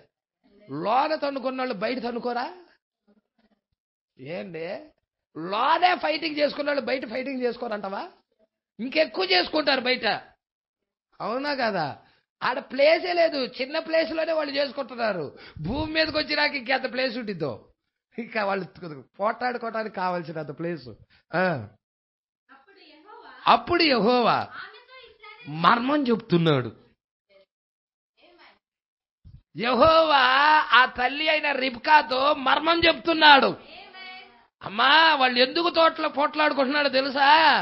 ఇది ఇప్పుడుది కాదమ్మా, అక్కడ ఏదేను తోట దగ్గర నుండి వస్తుంది. Praise the Lord. అక్కడ నుండి జరుగుతుందమ్మా ఈ ఫైటింగ్. హల్లెలూయా. హేబేల్ని కయ్యూని ఏం చేశాడు? చంపేసేసాడు. అవునా? అక్కడి నుంచి వస్తుంది. పాస్టర్ గారు, అక్కడి నుంచి వచ్చిందంటే అది వేరే విషయంగా పాస్టర్ గారు. అక్కడ తల్లి ఒకటే, తండ్రులు వేరుగా పాస్టర్ గారు. కానీ ఇక్కడ ఒకే తండ్రి ఒకే తల్లి. రిబ్కా పరిశుద్ధురాలు, ఇస్సాకు పరిశుద్ధుడు. ఒకే తల్లి ఒకే తండ్రి. వీళ్ళ నుంచి పరిశుద్ధులే రావాలిగా. ఎన్నికెళ్ళిపోయింది. జలప్రళయం తర్వాత, జలప్రళయం ఎప్పుడైతే జరిగినదో ఇక దేవుడు ఏం చేస్తున్నాడంటే ఎన్నిక ద్వారా వాళ్ళల్లో శరీరం బట్టి పుట్టేదా కాదు. ఇక శరీరం బట్టి పుట్టేది పరిశుద్ధుడు అని డిక్లేర్ చేయడానికి లేదు. ఎందుకంటే శరీరం బట్టి వచ్చే పుట్టుకే పాపంతో వచ్చిన పుట్టుక. ప్రజలా ఇక ఎన్నికెళ్ళిపోయినది. హల్లెలూయా. ఎవరిలో అయితే విత్తనాన్ని పెడుతున్నాడో, హల్లెలూయా, అతడే దేవుడు కుమారుడు అవుతున్నాడు. దేవుడికి మహిమ కలుగును గాక. అదే చెప్తాడు రోమీలకు రాసిన పత్రికలో. ఇందాక మనం 9వ అధ్యాయంలో చదివాం కదా. ఏర్పాటును బట్టి దేవుడంట, ఏర్పాటును బట్టి, ఆయన సంకల్పాన్ని బట్టి యాకోబును ప్రేమించేశాడు. యాకోబులో పెట్టాడు విత్తనం, ఏశావులో పెట్టలా. హల్లెలూయా. ఇదేంటి? జ్యేష్ఠత్వ పక్కు పెద్దవాడు ద్వారా కదా వచ్చేది, చిన్నోళ్లే ఎట్ట పెట్టాడు విత్తనం? అదే దేవుడు జరిగించబోయే అద్భుతమైన విషయాలు. ఇక్కడ చూద్దామా, 22 అంటున్నాడు. ఆమె గర్భములో శిశువులు ఒకనితో ఒకడు పెనుగులాడిరి కనుక ఆమె, ఇలాగైతే నేను బ్రతుకుట ఎందుకని అనుకొని ఈ విషయమే, అయ్యా ఈ లోన తన్నుకుంటున్నారు, లోన గర్భంలో ఏదో జరుగుతున్నది, అసలు ఈ విషయం గురించి దేవుణ్ణి అడుగుదామని దేవుణ్ణి అడుగుతుంది. యెహోవాను అడగ వెళ్ళెను. అప్పుడు యెహోవా ఆమెతో ఇట్లా, నేను ఇక్కడ మర్మం బయటికి తీసుకొస్తున్నాడు. చాలా జాగ్రత్త పట్టుకోండి. ఓరగా చదువుకుంటే వెళ్తే మీకు ఏమర్థం కాదు. ఇక్కడ ఒక మర్మం ఉంది. ఈ మర్మము పట్టుకుంటేనే ప్రత్యక్షత మీకు అందుతుంది. 2 జనాలు. బా, ఎన్ని జనములు అంటే 2 బిడ్డలని కాదు, జనములు అంటే ఒక బిడ్డ దారకు ఒక గొప్ప జనం వస్తుంది, ఇంకొక బిడ్డ దారకు ఇంకో గొప్ప జనం వస్తుంది. ఈ 2 జనాలకి ఎప్పుడు ఫైటింగే. హల్లెలూయా. పట్టుకుంటున్నారా? 2 జనములు. ఒకటేమో నీ సంతానము, ఇంకొకటేమో సర్పం సంతానం. హల్లెలూయా. స్త్రీ సంతానమునకు వాగ్దానం చూసారా? ఏదైనా తోటలో పాపం జరిగిన తర్వాత దేవుడు ఆ యొక్క బలిష్ఠుడైన దూతగా అక్కడికి వచ్చాడు. ఆడకు వచ్చిన తర్వాత ఏం చేస్తున్నాడో చూడండి. 15వ వచనం అమ్మ. మరియు నీకును ఏమంటున్నాడో చూడండి, చాలా జాగ్రత్తగా పట్టుకోండి. నీకు స్త్రీకి, నీ సంతానముకు, ఆమె అంటే స్త్రీ సంతానమునకు, అది అవి 2 జనాలు. అర్థమవుతుందా? 2 గొప్ప జనములు. ఒకటి ఆత్మ సంబంధమైన జనం, ఇంకొకటి భౌతిక సంబంధమైన జనం. ప్రజలా, నీ సంతానమునకు, ఆమె సంతానానికి, నీకు స్త్రీకి వైరం. ప్రజలా పట్టుకుంటున్నారా? యేసుకి అపవాదికి వైరం. యేసు అపవాది యొక్క తలను చితక కొట్టేశాడు. ఇప్పుడు అపవాది ఏం చేస్తుందంటే సర్పం ఏం చేస్తుందంటే మడిమ మీద కాటేస్తుంది, పాదం మీద కాటేస్తుంది. పట్టుకుంటున్నారా? పాద అంటే సంఘాన్ని చెరుపుతుంది అబద్ధ బోధల ద్వారా. అది కాటేయటం అంటే. చూసారా? ఈరోజు యూట్యూబ్లో ఎంతమందిని కనబడుతున్నారో మీకు.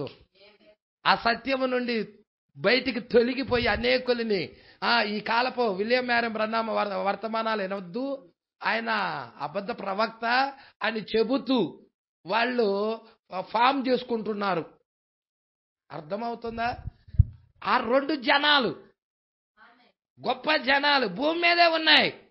హల్లెలూయా. క్లియర్ గా నీకు అర్థం అవ్వాలి, ఈ పిక్చర్ అంతా అర్థం అవ్వాలి. ఆది కాండము నుండి ఇదంతా జరుగుతూనే వస్తానే ఉంది. హల్లెలూయా. అందుకంటున్నాడు యెహోవా ఏమంటున్నాడు చూడు.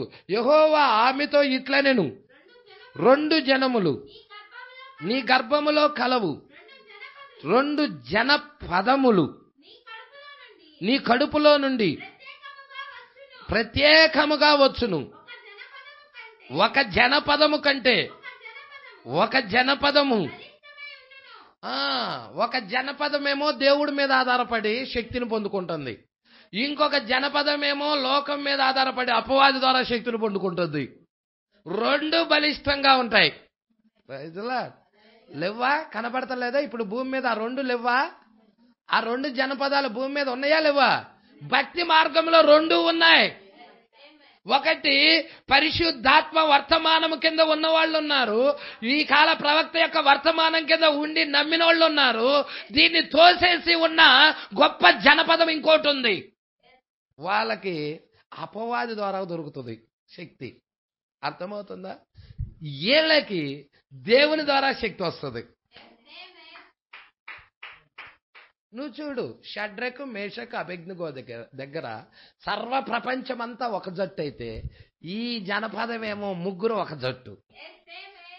మరి 2 సర్వ ప్రపంచం ఎక్కువ బలం కలిగింది కాదా? లోకం అంతా ఒక జట్టు ఉంటే అది బలం కలిగింది కాదా? కానీ ఈ 3 వైపే దేవుడు ఉన్నాడు. హల్లెలూయా. దేవుడి 3 వైపు ఉండి వీళ్ళతో పాటు ఉండి వీళ్ళు చెప్పిందే సత్యమని రుజువు చేశాడు. హల్లెలూయా. అక్కడ ఆ నెబుకద్నెజరు రాజు అంటున్నాడు, వీరి దేవుడినే మీరు అందరూ ఆరాధించాలని చెప్పేస్తున్నాడు చివరికి. హల్లెలూయా. పట్టుకుంటున్నారండి? ఇక్కడికి రండి. 2 జనపదములు నీ గర్భములో కలవు, 2 జనపదములు నీ కడుపులో నుండి ప్రత్యేకంగా వచ్చును. ఒక జనపదము కంటే ఒక జనపదం బలిష్టంగా ఉండును. అదండి, అది అసలు విషయం. పెద్దవాడు చిన్నవాడికి దాసుడగును. ఇప్పుడు ఆశీర్వచనాలు ఎవరి మీదకి వెళ్తున్నాయి? చిన్నవాడి మీదకి వెళ్తున్నాయి. చిన్నవాడిని దేవుడు ఏం చేస్తున్నాడు? హెచ్చిస్తున్నాడు.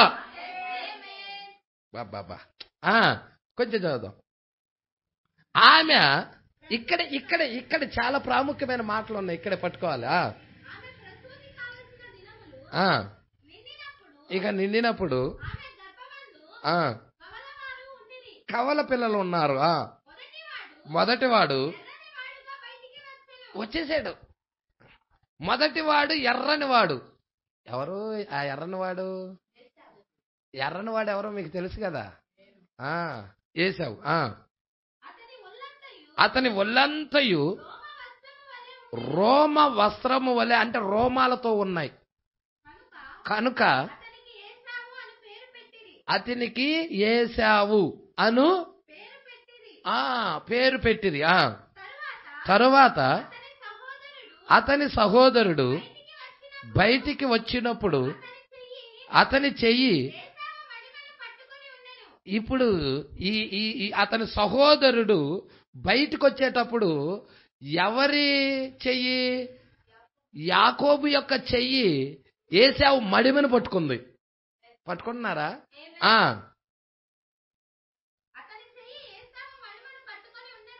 కనుక అతనికి యాకోబు అని పేరు పెట్టబడెను.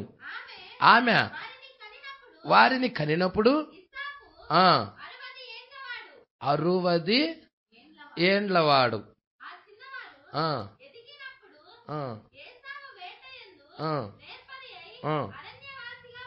చాలండి, దేవుడికి మహిమ కలుగును గాక. ఇక్కడ చిన్నవాడేమో ఎవరండి? యాకోబు. పెద్దవాడేమో ఏశావు.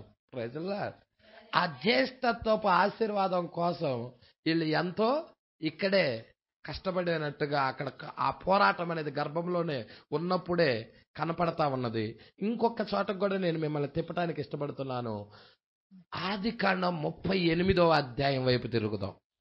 ఇంకొక లేఖనం, ఇంకొక సాదృశ్యం. ఇక్కడ రెబ్కా అనే స్త్రీ నుంచి చూసాం. ఈ ట్రిప్ తామర్ అనే స్త్రీ నుండి చూద్దాం. ఇది ప్రణాళిక అంతా. ఇక్కడ కూడా తామర్ అనే స్త్రీ నుండి చూస్తున్నాం. హల్లెలూయా. మీ అందరికీ తెలుసు, యోదా కోడలే తామారు. యోదా కోడలే తామారు. ఈ యోదా కోడలు తామారు అయితే ఇక్కడ మనం చూస్తా ఉన్నాము. అయితే పెద్దవాడికి ఇచ్చి యోదాకి 3 బిడ్డలు, ఏరు, ఓనాను, షేల. అర్థమవుతుందా? చిన్నవాడు షేల. ఈ ఏరు దుర్మార్గుడు, అతన్ని దేవుడు చంపేశాడు. ఓనాను కూడా దేవుడు చంపేశాడు. తర్వాత షేల ఒక్కడున్నాడు, చిన్నవాడు. అప్పుడు తామారుని చిన్నవాడికి కూడా పంపించేశారు. పంపించినప్పుడు ఇక తర్వాత తామారు వెళ్ళిపోయినది, పుట్టింటికి వెళ్ళిపోయినది, అక్కడ జీవిస్తా ఉన్నది. పెద్దవాడైనా కానీ ఇవ్వలేదు. తర్వాత మనం చూస్తున్నాము యాకోబు యొక్క భార్య చనిపోయిద్ది. హల్లెలూయా. యాకోబు యొక్క భార్య, యాకోబు కాదు, యోదా భార్య చనిపోయిద్ది. యోదా భార్య చనిపోయిన తర్వాత దుఃఖ దివానాలు నివారణ తీర్చుకున్న తర్వాత ఈయన ఆ గొర్రెల యొక్క మందను ఆ ఫెలోషిప్ కోసం వెళ్తా దారిలో మరి ఇక్కడ తామారు యోదా ఈ మార్గంలో వస్తున్నాడని ఎరిగి, తామారు ఏంటంటే వైధవ్య వస్త్రాలు తీసేసి వేసే ముసుకేసుకొని మార్గ మధ్యలో ఉండిద్ది. ఇప్పుడు యోదా ద్వారా తామారు గర్భవతి అయింది. యోదా ద్వారాగా తామారు ఏమవుతుంది? గర్భవతి అవుతుంది. ఇక్కడ కొంచెం ముందుకు చూద్దాము. 26 నుండి చూద్దాం. షేలాను ఆమెకి ఇవ్వలేదు గనక ఆమె నాకంటే నీతిమంతురాలని చెప్పి మరి ఎప్పుడును ఆమెను కూడలేదు. ఇక్కడే జాగ్రత్తగా పట్టుకోండి. 27వ వచనంలో ఆమె ప్రసవ కాలమందు కవలవారు ఆమె గర్భమందు ఉండిరి. ఆమె ప్రసవించుచున్నప్పుడు ఒకడు ప్రసవించేటప్పుడు ఆల్రైట్ ఒక చెయ్యి చాచేసాడు. ఒకడు చెయ్యి బయటికి వచ్చేసింది తల్లి గర్భంలో నుండి. మంత్రసాని ఎర్ర నూలు తీసి, ఇప్పుడు ఎర్ర నూలు ఎవరికి కట్టేసింది? ఆ చెయ్యి మొదటిగా వచ్చిన వాడికేమో ఎర్ర నూలు కట్టేసింది. ఆల్రైట్ ఎర్ర నూలు కట్టేసింది. ఇతడు మొదట బయటకు వచ్చిందని ఆ మంత్రసాని చెప్పింది. అతడు ఏం చేశాడంటే తన చెయ్యి వెనక్కి లాగేసేసాడు. తీసినప్పుడు అతని సహోదరుడు, అరే ఇదేంటి, నూలు కట్టినవాడు రాకుండా ఇంకొకడు ముందుకు వచ్చేసేసాడు. అతని సహోదరుడు బయటికి వచ్చాను. అప్పుడు ఆమె నీవేళ భేదించుకొని వచ్చితివనెను. అందుచేత అతనికి పెరేసు అను పేరు పెట్టబడెను. తర్వాత తన చేతిని పొగరు గల అతని సహోదరుడు బయటికి వచ్చెను. అతనికి జెరహు అని పేరు పెట్టబడెను. చూసారా అండి? పెరేసు పెద్దవాడు, చిన్నవాడు జెరహు, తర్వాత వచ్చినవాడు. పట్టుకుంటున్నారండి? హల్లెలూయా. ఇప్పుడు గుర్తు ఎవరితో ఉంది? ఆ ఎర్రని దారము పెద్దవాడితో ఉందా, చిన్నవాడితో ఉందా? అయ్యో, గుర్తండి అది. అక్కడ ఎర్ర నూలు కట్టింది కదండి, ఎర్ర నూలు అని క్లియర్ గా రాశాడు కదా. ఈ ఎర్ర నూలు మనం కాడ కనపడుతుంది కదా, రాహబు స్త్రీ దగ్గర ఎర్రని తగరదారం కనపడుతుంది కదా. ప్రజలా గుర్తు, టోకెన్. ఇప్పుడు ఈ గుర్తు ఎవరికి కట్టబడినది అంటే చిన్నవాడికి ఉంది. హల్లెలూయా. పట్టుకుంటున్నారా అండి? ఎంతగా ముందు వచ్చినా గాని పెద్దవాడికి లేదు, చిన్నవాడితోనే ఉన్నది. అందుకే ఇక్కడ అంటున్నాడు, జాగ్రత్తగా గమనించండి. యాకోబు జ్యేష్ఠత్వపు, ఈ ఒక్క పేరా చేసి క్లోజ్ చేద్దాంలేండి, ఎందుకంటే ఇదంతా చెప్పాలంటే చాలా పెద్ద స్టోరీ. కాబట్టి ఇది ఒక్కటి చూద్దామా? 150 లోపు కంప్లీట్ చేసేద్దాం. 250 లోపు 246 అండి. జ్యేష్ఠత్వం, యాకోబు జ్యేష్ఠత్వ హక్కును కలిగి ఉండెను. అది సరియేనా? సంఘం చెప్పుచున్నది ఆమేనని. మరి ఇక్కడ సంఘము మరి చెప్పండి. Praise Lord. అయితే అతను నిశ్చయముగా కొద్దిగా మోసమును కూడా కలిగి ఉండాను. అతడి జీవితాన్ని చూస్తే ఏశావు జీవితం బాగుంది, యాకోబు జీవితం దగ్గరికి వచ్చేదలకే బాగోలా. మోసగాడు, తండ్రిని మోసగిచ్చాడు, జ్యేష్ఠత్వపు ఆశీర్వాదాలు పొందుకున్నాడు. ఆశీర్వాదాలు తండ్రి దగ్గర నుంచి వస్తాయి. అన్నను మోసగిచ్చాడు, జ్యేష్ఠత్వపు హక్కును పొందుకున్నాడు. మామను మోసగిచ్చాడు, ఆస్తిని కొట్టేశాడు. అర్థమవుతుందా? మామ దగ్గర కూడా మోసం చేసి గొర్రెలు పెంచేశాడు. అదే ఇక్కడ చెప్తా ఉంటాడు చూడండి. అయితే అతడు నిశ్చయముగా కొద్దిగా మోసమును కూడా కలిగి ఉండెను. చూసారా? అతను వెళ్ళి మరియు అతని తండ్రిని మోసగించెను. ఎవరిని? ఇస్సాకుని. తన యొక్క సహోదరుణ్ణి ఏశావుని మోసగించెను. అతను సమస్తము చేసెను, అయినను చట్టరీత్యా దానిని అతడు కలిగి ఉండెను. ఏలయనగా ఏశావు దానిని అమ్మివేసెను. ఏశావు ఏం చేశాడు? అజ్యేష్ఠత్వపు హక్కును అమ్మివేసెను. అదైన పిదప అతను తన మామగారి యొద్దకు వెళ్ళినప్పుడు, అతని దగ్గర పనిచేసినప్పుడు నిరవంజి చువ్వలను నీటిలో వేసి ఆ చూలితో ఉన్న, అంటే కడుపులతో, ఆ గొర్రెలన్నీ కడుపులతో ఉన్నప్పుడు చూలితో ఉన్న మందంతయు చారల గల వాటిని కనునట్లు చేసెను. అంటే నిరవంజి చువ్వలు నీళ్ళల్లో పెట్టాడు. నీళ్ళల్లో పెట్టి ఆ బాగా బలంగా ఉన్న ఆ గొర్రెలు ఆ నీటి దగ్గరికి వెళ్ళి ఆ యొక్క ముట్టిని ముంచి తాగేటప్పుడు కింద సార్లు కనబడతా ఉంటాయి, చువ్వలు కనబడతా ఉంటాయి. వచ్చే బిడ్డలన్నీ కూడా, పుట్టే గొర్రెలన్నీ కూడా చారలతో పుడతాయి. చార్ల పుట్టినవి అన్ని నాయి, చార్ల లేడి నీయి అన్నాడు మామతో. ఇప్పుడు చారలు లేడి ఏవో తగ్గిపోతాయి, అన్ని చార్లు గల ఏ వస్తాయి, అన్ని చార్ల గల ఏ వస్తాయి. ఎందుకు? గొర్రెలు పెంచుతుంది ఈయనే, యాకోబే గొర్రెలు పెంచుతున్నాడు. అర్థమవుతుందా? ఇప్పుడు మామను కూడా మోసగిచ్చేశాడు. చూడండి, నీటిలో వేసి ఆ చూలితో ఉన్న మందంతయును చారలు గల వాటిని కనునట్లుగా చేసెను. మరియు మీకు సమస్తము తెలియను, డబ్బును సంపాదించుటకు అతను ఆ విధంగా చేసెను. ఆ గొర్రెలన్నీ దేని కొరకు? డబ్బు కోసమే కదండి. డబ్బును సంపాదించటానికి, ఆస్తిపరుడుగా ఉండటానికి అతడు ఆ విధంగా చేసెను. ఇప్పుడు గమనించండి, ఇప్పుడు అతను తన యొక్క జనుల నుండి త్రోసివేయబడెను. ఎక్కడ నుండి? తన జనుల నుండి త్రోసివేయబడెను. ఇప్పుడు అది యూదులకు మాదిరిగా ఉన్నది. ఇప్పుడు మనము ఎత్తబాటుకి ఇటుపక్క యూదులు ఉన్నారు, ఇటుపక్క యూదులు ఉన్నారు. అర్థమవుతుందా? ఇప్పుడు తన జనుల నుండి యాకోబు తోసివేయబడ్డాడు, దూరంగా వెళ్ళిపోయాడు కదా. యాకోబు ఎక్కడి నుండి వెళ్ళిపోయాడండి?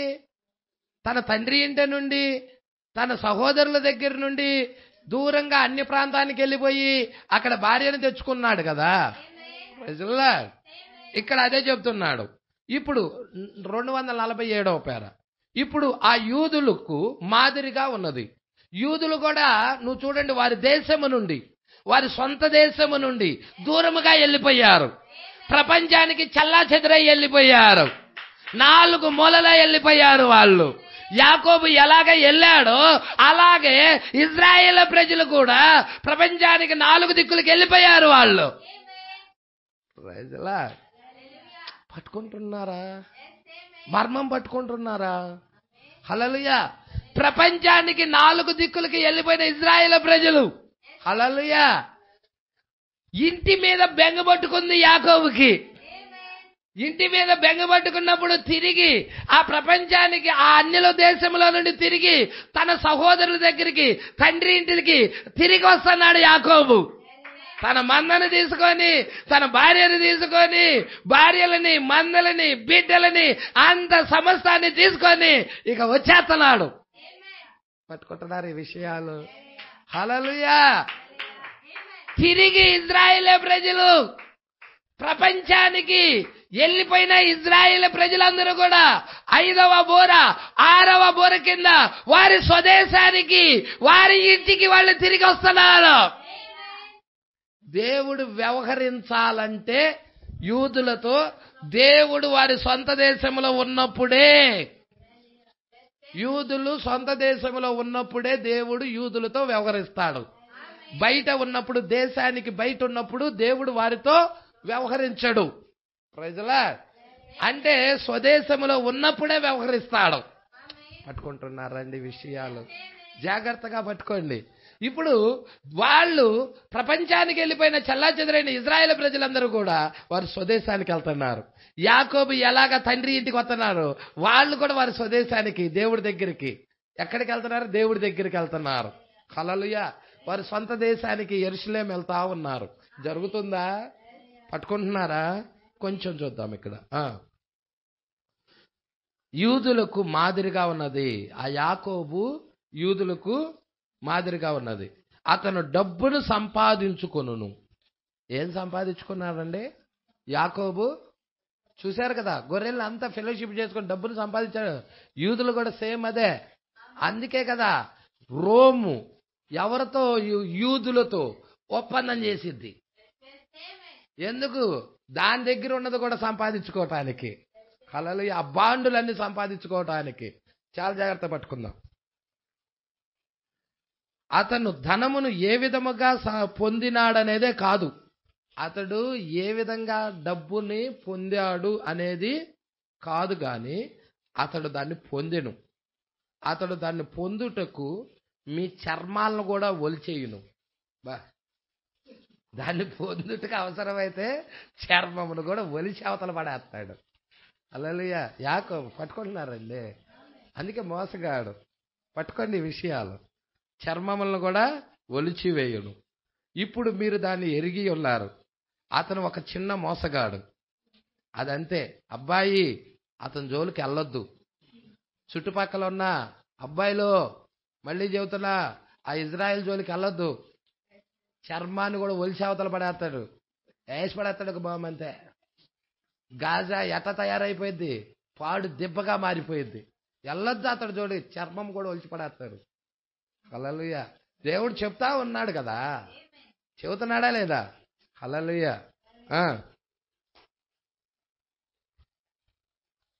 ఇప్పుడు మీరు దాన్ని ఎరిగి ఉన్నారు. అతడు ఒక చిన్న మోసగాడు. అదంతే. అబ్బాయిలు అతని జోలికి పోవద్దు. అతడు నిన్ను కూడా మోసగించగలడు.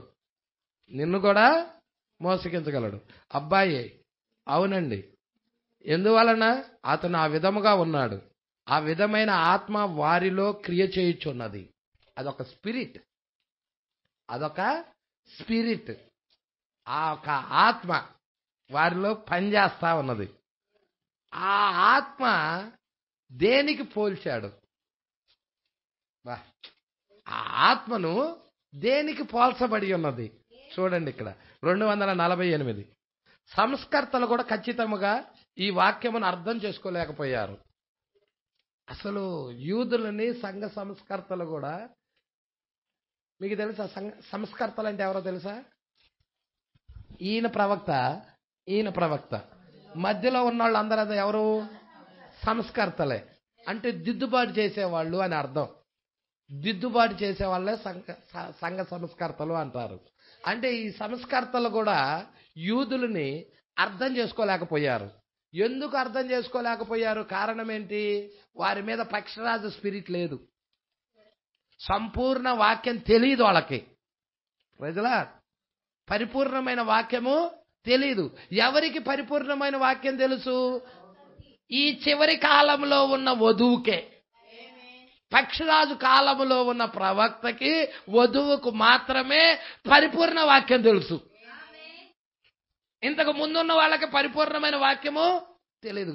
ప్రవక్త అంటాడు, ఈ మార్టిన్ లూథర్ కూడా 5వ సంఘకాలపు దూతనన్న సంగతి ఆయనకి తెలీదు. ప్రజలా అంతేకాదు, అతడి యొక్క వర్తమానము నీతీకరణ అన్న సంగతి కూడా అతనికి తెలియదు. కానీ ఆ ఆత్మ ద్వారా వాళ్ళు నడిపించబడ్డారు. అక్కడ నీతీకరణ వర్తమానం తీసుకొని వచ్చారు వాళ్ళు. స్వాస్థ్యాన్ని పంచాల్సింది ఎవరు? యెహోషువ. ఎవరు? ఈ కాలపు 7వ దూత. మరి వాళ్ళ స్థానాన్ని తెలియజెప్పింది ఆయనేగా. రూబేనా, నీ స్థానం ఇది, నీ భూభాగం ఇది. షిమ్యోనా, నువ్వు నీ భూభాగం ఇది, నీ స్థానం ఇది అని తెలియజెప్పిన ప్రవక్త ఎవరంటే ఈయనే. హల్లెలూయా. రూబేన్ వెళ్ళి షిమ్యోను పొలములో విత్తనం వేయటానికి కుదరదు. షిమ్యోను యొక్క భూభాగంలో మొక్కజొన్నలు పండియటం కుదరదు. ఈయన పొలంలోనే పండించాలి. హల్లెలూయా. పట్టుకుంటున్నారు ఈ విషయాలు చాలా జాగ్రత్తగా పట్టుకోండి. మీకు యెహోషువ గ్రంథం అర్థం అవ్వాలి. యెహోషువ గ్రంథం అర్థమైతేనే ఈ విషయాలు నీకు అర్థమవుతాయి.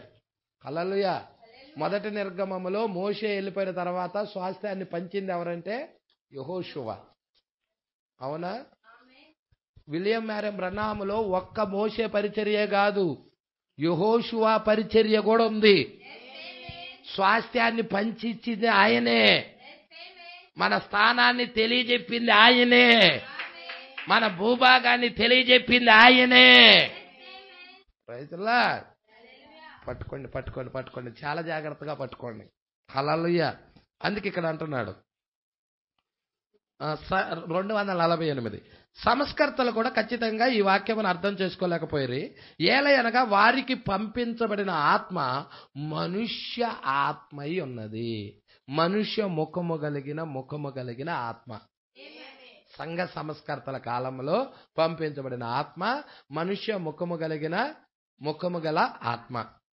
ఇప్పుడు 249.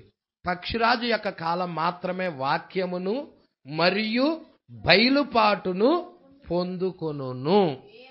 ఇప్పుడు చెప్పండి, నాకు వాక్యం అవసరం లేదయ్యా, విశ్వాసం ఒకటే ఉంటే చాలు, మర్మాలు బయలుపాటుతో పని లేదయ్యా అనేవారు మోసగిచ్చువారా కాదా? సంపూర్ణ వాక్యం గురించిన ప్రత్యక్షత నీకు తెలిస్తేనే నువ్వు ఎత్తబడేది. ఆ వాక్యం గురించిన ప్రత్యక్షత నీకు తెలియకుండా నువ్వు ఎత్తబాటులో వెళ్ళలేవు. ఎందుకంటే పక్షిరాజు కాలం అనేది ఎలాంటిది? వాక్యమును మరియు బయలుపాటును పొందుకునే కాలం. నువ్వు పొందుకోవటం లేదంటే విషయం ఏంటి? ఆ వాక్యాన్ని, ఆ బయలుపాటుని నువ్వు పొందుకోవటం లేదంటే విషయం ఏముందాడా? పొందుకున్నావంటే నువ్వు పక్షిరాజువే. పొందుకోవటం లేదంటే ఏంటి? ఎవరు నువ్వే డిసైడ్ చేసుకో, నేను చెప్పలే. అందుకే ఇక్కడ అంటున్నాడు, దాన్ని అర్థం చేసుకొనిన వారందరూ మీ యొక్క చేతులను పైకెత్తండి అంటున్నాడు. హల్లెలూయా. ఏదో మబ్బిలో పుట్టి విశ్వాసం ఉంటే చాలు, నేను ఎత్తబాట్లో వెళ్తాను, సంఘానికి వెళ్తే చాలు, ఎత్తబాట్లో వెళ్తాను. ఎట్ట వెళ్తావు? రేపొద్దున నువ్వు ఎట్ట పరిపాలన చేస్తావు? రాజ్యాంగం తెలియకుండా పరిపాలన ఎలా చేస్తావు? రాజ్య పరిపాలన నువ్వు ఎలా చేస్తావు రాజ్యాంగం తెలియకుండా? ప్రజలా, వాక్యం గురించిన బయలుపాటు ఎరగకుండా, వాక్యం గురించిన ప్రత్యక్షత ఎరగకుండా, ఆ ఉరుములేంటో, ఆ ముద్రలేంటో, ఆ బోరలేంటో, ఆ పాత్రలు ఏమిటో, ఆయన ప్రణాళిక ఏమై ఉన్నదో అసలు మనకు తెలియకుండా మనం ఎత్తబాట్లో ఎలా వెళ్తాం? ప్రజలా, కంపల్సరిగా మనం ఎత్తబాట్లో వెళ్ళాలి అంటే ఆ బైబిల్లో ఆ లేఖనాలన్నీ కూడా ఇది పక్షిరాజు కాలంలో తెరిచేశాడు. అన్నీ తెరిచాడు. బైబిల్ అంతా తెరవబడిందా పాస్టర్ గారు అంటే సమస్తం తెరవబడింది. బైబిల్లో ఉన్న మర్మాలన్నీ తెరవబడ్డాయి. ప్రజలా, ఈ మర్మాలు ఎరగటమే మన డ్యూటీ. మనం పొందుకోవాల్సిన గడి అది. లోకం వైపు కాదు పరిగెత్తాల్సింది, బిజినెస్ల వైపు కూడా కాదు. ఇప్పుడు ఆ మర్మము ఏంటో తెరవబడాలి మనకి. అప్పుడు మనం ఎత్తబాటులోకి వెళ్ళిపోతాం. ప్రజలా, అందుకే ఇక్కడ అంటున్నాడు చూడండి, మీ యొక్క చేతులను పైకెత్తండి అంటున్నాడు. దాన్ని అర్థం చేసుకున్న వారందరూ మీ యొక్క చేతులను పైకెత్తండి. హల్లెలూయా. నిజంగా పామర్లైనా కానీ లేఖనాలు అర్థమవుతాయండి. ఆయన స్పిరిట్ కనుక మీలో పెట్టాడంటే ఈజీగా మీరు అర్థం చేసుకోగలరు. కావున నేను అది మంచిది, అది బాగున్నది, చూసారా, అది మంచిది. ఇప్పుడు చూడండి, మీరు గనక మీ యొక్క ఈ యొక్క ముద్రల కింద చూసిన ఎడల, పట్టుకుంటున్నారండి, మీరు గనక ఈ యొక్క ముద్రల కింద చూచిన ఎడల, వారు గనక ఎప్పుడైనను ఆ ముద్రలు తెరవబడినప్పుడు, హల్లెలూయా, మీరు దేవుడు ఖచ్చితముగా ఏమి చేయుచున్నాడు, ఆయన ఏమి చేసెను, ఆయన ఏమి చేయబోచున్నాడు అనే దానిని చూడగలరు. ఇది నేను చెప్పిందా, ప్రవక్త చెప్పిందా? దేవుడు ఏం చేశాడు ఇక్కడ మళ్ళీ చదువుతున్నా, జాగ్రత్త చూడండి. మీరు ముద్రల కింద కనుక ఉన్నట్టయితే చూడండి, మళ్ళీ చదువుతున్నాను. మీరు గనక ఈ యొక్క ముద్రల కింద చూచిన ఎడల, ఈ ముద్రల కింద చూచిన ఎడల, వారు గనుక ఎప్పుడైనా గాని ఈ ముద్రలు తెరవబడినప్పుడు, ముద్రలు ఏ కాలంలో తెరవబడ్డాయి? ఈ చివరి కాలంలో. అంటే ముద్రలు తెరవబడ్డాయంటే సంపూర్ణ ప్రణాళిక తెరవబడింది. ముద్రలు తెరవబడక ముందు వీళ్ళందరికీ మర్మంగానే ఉన్నాయి. ముద్రలు తెరవబడ్డాయి అంటే నీకు వాక్యం అంతా తెరవబడాలి. అదే ఇక్కడ చెప్తున్నాడు చూడండి, ముద్రలు తెరవబడినప్పుడు మీరు దేవుడు ఖచ్చితముగా ఏమి చేయుచున్నాడు, దేవుడు ఖచ్చితంగా ఏం చేస్తున్నాడు, ఆయన దేవుడు ఏమి చేసెను, ఆయన ఏం చేశాడు, ఏమి చేయుచున్నాడు, ఏమి చెయ్యబోతున్నాడు అనే దానిని చూడగలరు.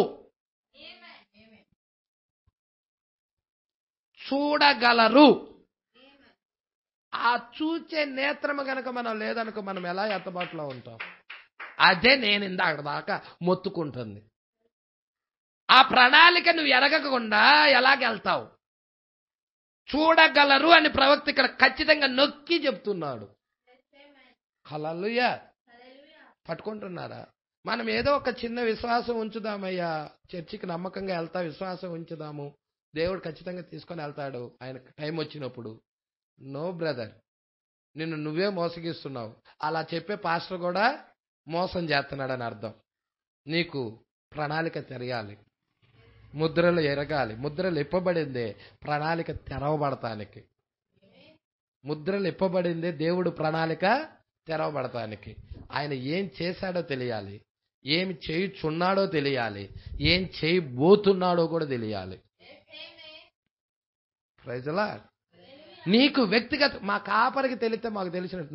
నో, వ్యక్తిగతంగా నీకు తెలియాలి, వ్యక్తిగతంగా తెలియాలి, ప్రతి వ్యక్తికి తెలియాలి ఈ విషయం. Praise the lord.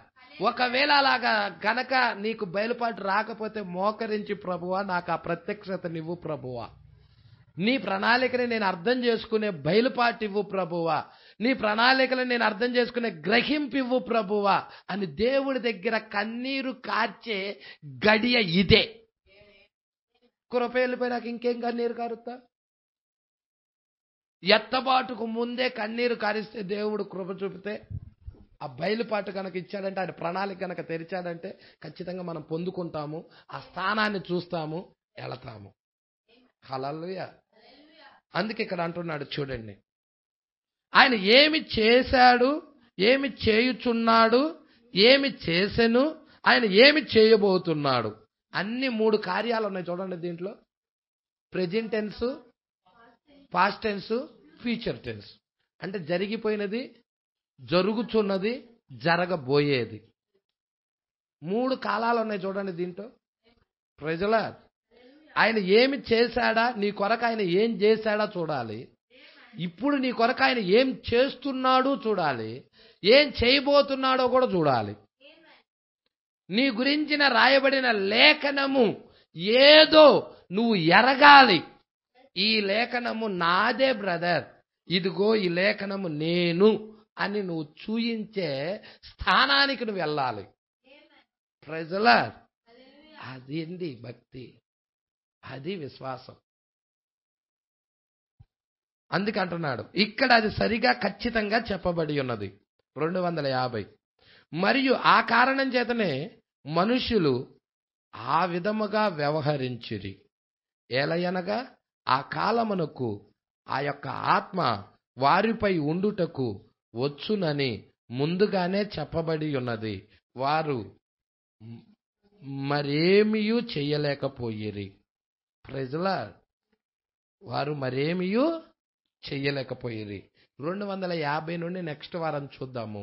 ఎందుకంటే ఈ 250 నుండి 7 సంఘకాలాలు తీసుకొస్తాడు. ఇక్కడ సింహపు ఆత్మ గురించి తీసుకొస్తాడు, దూడ ఆత్మ గురించి తీసుకొస్తాడు, మనుషుని ముఖము వంటి ముఖము కలిగిన ఆత్మ గురించి తీసుకొస్తాడు, ఎగురుచున్న పక్షిరాజు. ఈ 4 కూడా తీసుకొని, ఈ 7 సంఘకాలాల్లో 4 జీవులు పనిచేశాయి. ఈ 4 జీవుల గురించి కూడా తీసుకొస్తాడు. మీరు చదవండి 250 నుండి 300 పేజీ 300 పేరా దాకా మీరు చదవండి. మిస్ అవ్వకుండా చదవండి. ఇదే విలువైనదిగా ఎంచుకోండి మీ జీవితంలో. మీరు తినే ఫుడ్ కంటే కూడా, మీరు ఉంటున్న ఇంటి కంటే కూడా, మీ బిడ్డల కంటే కూడా, అన్నిటికంటే మీ ప్రాణం, మీ అందరూ ఎక్కువగా ప్రేమించేది ఏంటంటే ప్రాణం. మీ ప్రాణం కంటే కూడా వాక్యాన్ని ఎక్కువగా ఎంచుకోండి. ఈ వాక్యానికి మీ జీవితంలో స్థానం ఇవ్వండి. దీన్ని చదివిన తర్వాతే నేను ఏదైనా ఇంకొక పనికైనా కానీ, నేను భోజనం చేయడానికైనా కానీ, దేనికైనా కానీ ఈ వాక్యానికే ప్రథమ స్థానం అని మీ జీవితంలో చోటిచ్చినట్లయితే మీరు భక్తి జీవితంలో ఎదుగుతారు. భక్తి జీవితంలో ఎదుగుతారు. దీనిలోకి గనక మీరు చోటు ఇవ్వకుండా భక్తి జీవితంలో ఎదగలేరు మీరు. నెవర్. నువ్వు ఆ యొక్క వాక్యమును ఆధార పడే దాన్ని బట్టే నీ భక్తి జీవితం కూడా ఉంటుంది. గమనించండి. కాబట్టి ప్రభువా, నేను నీతో పూర్తిగా కట్టబడటానికి ఇష్టపడుచున్నాను. పూర్తిగా నీ వాక్యముతో నేను కట్టబడాలనుకుంటున్నాను. నీ వాక్యం తప్ప నాకు ఇంకొకటి వద్దు ప్రభువా. నీ ప్రణాళిక ఏంటో నాకు తెలియాలి. ఇప్పుడు నువ్వేం చేస్తున్నావో తెలియాలి, ఏం చేయబోతున్నావో తెలియాలి. ఈ సంగతులు నేను ఎరగాలి ప్రభువా. నా గురించిన లేఖనము బైబిల్లో ఎక్కడున్నదో నువ్వు నాకు చూపించు ప్రభువా. అయ్యా, ఈ కాల ప్రవక్త తన లేఖనాన్ని చూశాడు. మలాకి తనదేనని 4వ అధ్యాయంలో ఉన్న 5-6 వచనాలు తనయేనని ఆయన ఎరిగి ఉన్నాడు. హబక్కూకు గ్రంథము 1వ అధ్యాయంలో ఉన్న 5-6 వచనాల్లో ఉన్న అది నేనేనని ఆయన ఎరిగి ఉన్నాడయ్యా. ఆ యొక్క లూకా 17వ అధ్యాయము 26వ వచనములో వచ్చిన ఆయన నేనేనని ఎరిగి ఉన్నాడయ్యా. ఆ లేఖనాలు, ఆ ప్రకటన గ్రంథము 10వ అధ్యాయము 7వ వచనం అది ఆయనేనన్న సంగతి ఎరిగి ఉన్నాడు. చాలా లేఖనాలు ఆయన గుర్తించారు. ఈ లేఖనము నేనని ఆయన ఎరిగి ఉన్నాడు. అలాగే మనం గురించి కూడా రాయబడిన లేఖనాలు, ప్రవచించబడిన ప్రవచనాలు ఉన్నాయి. దాన్ని కూడా నాకు తెలియజెప్పు ప్రభువా అని ప్రార్థన చేయండి. దేవుడు మీ నేత్రాలు తెరచునుగాక. మీ గురించి దేవుడు ఆ లేఖనాలు చూయించునుగాక. యేసుకి గ్రంథపు చొట్టు ఇచ్చినప్పుడు తన గురించి రాయబడిన లేఖనాన్ని, ఆ కాలపు వాక్యాన్ని వారి దగ్గరికి తీసుకెళ్లి దాన్ని చదివి ఈ దినము ఈ లేఖనము నెరవేరిందని చెప్పి ఆ గ్రంథపు చుట్టను చుట్టి వాళ్ళకి ఇచ్చేశాడు. ఆ గ్రంథపు చుట్టను చుట్టి వారికి ఇచ్చేశాడు.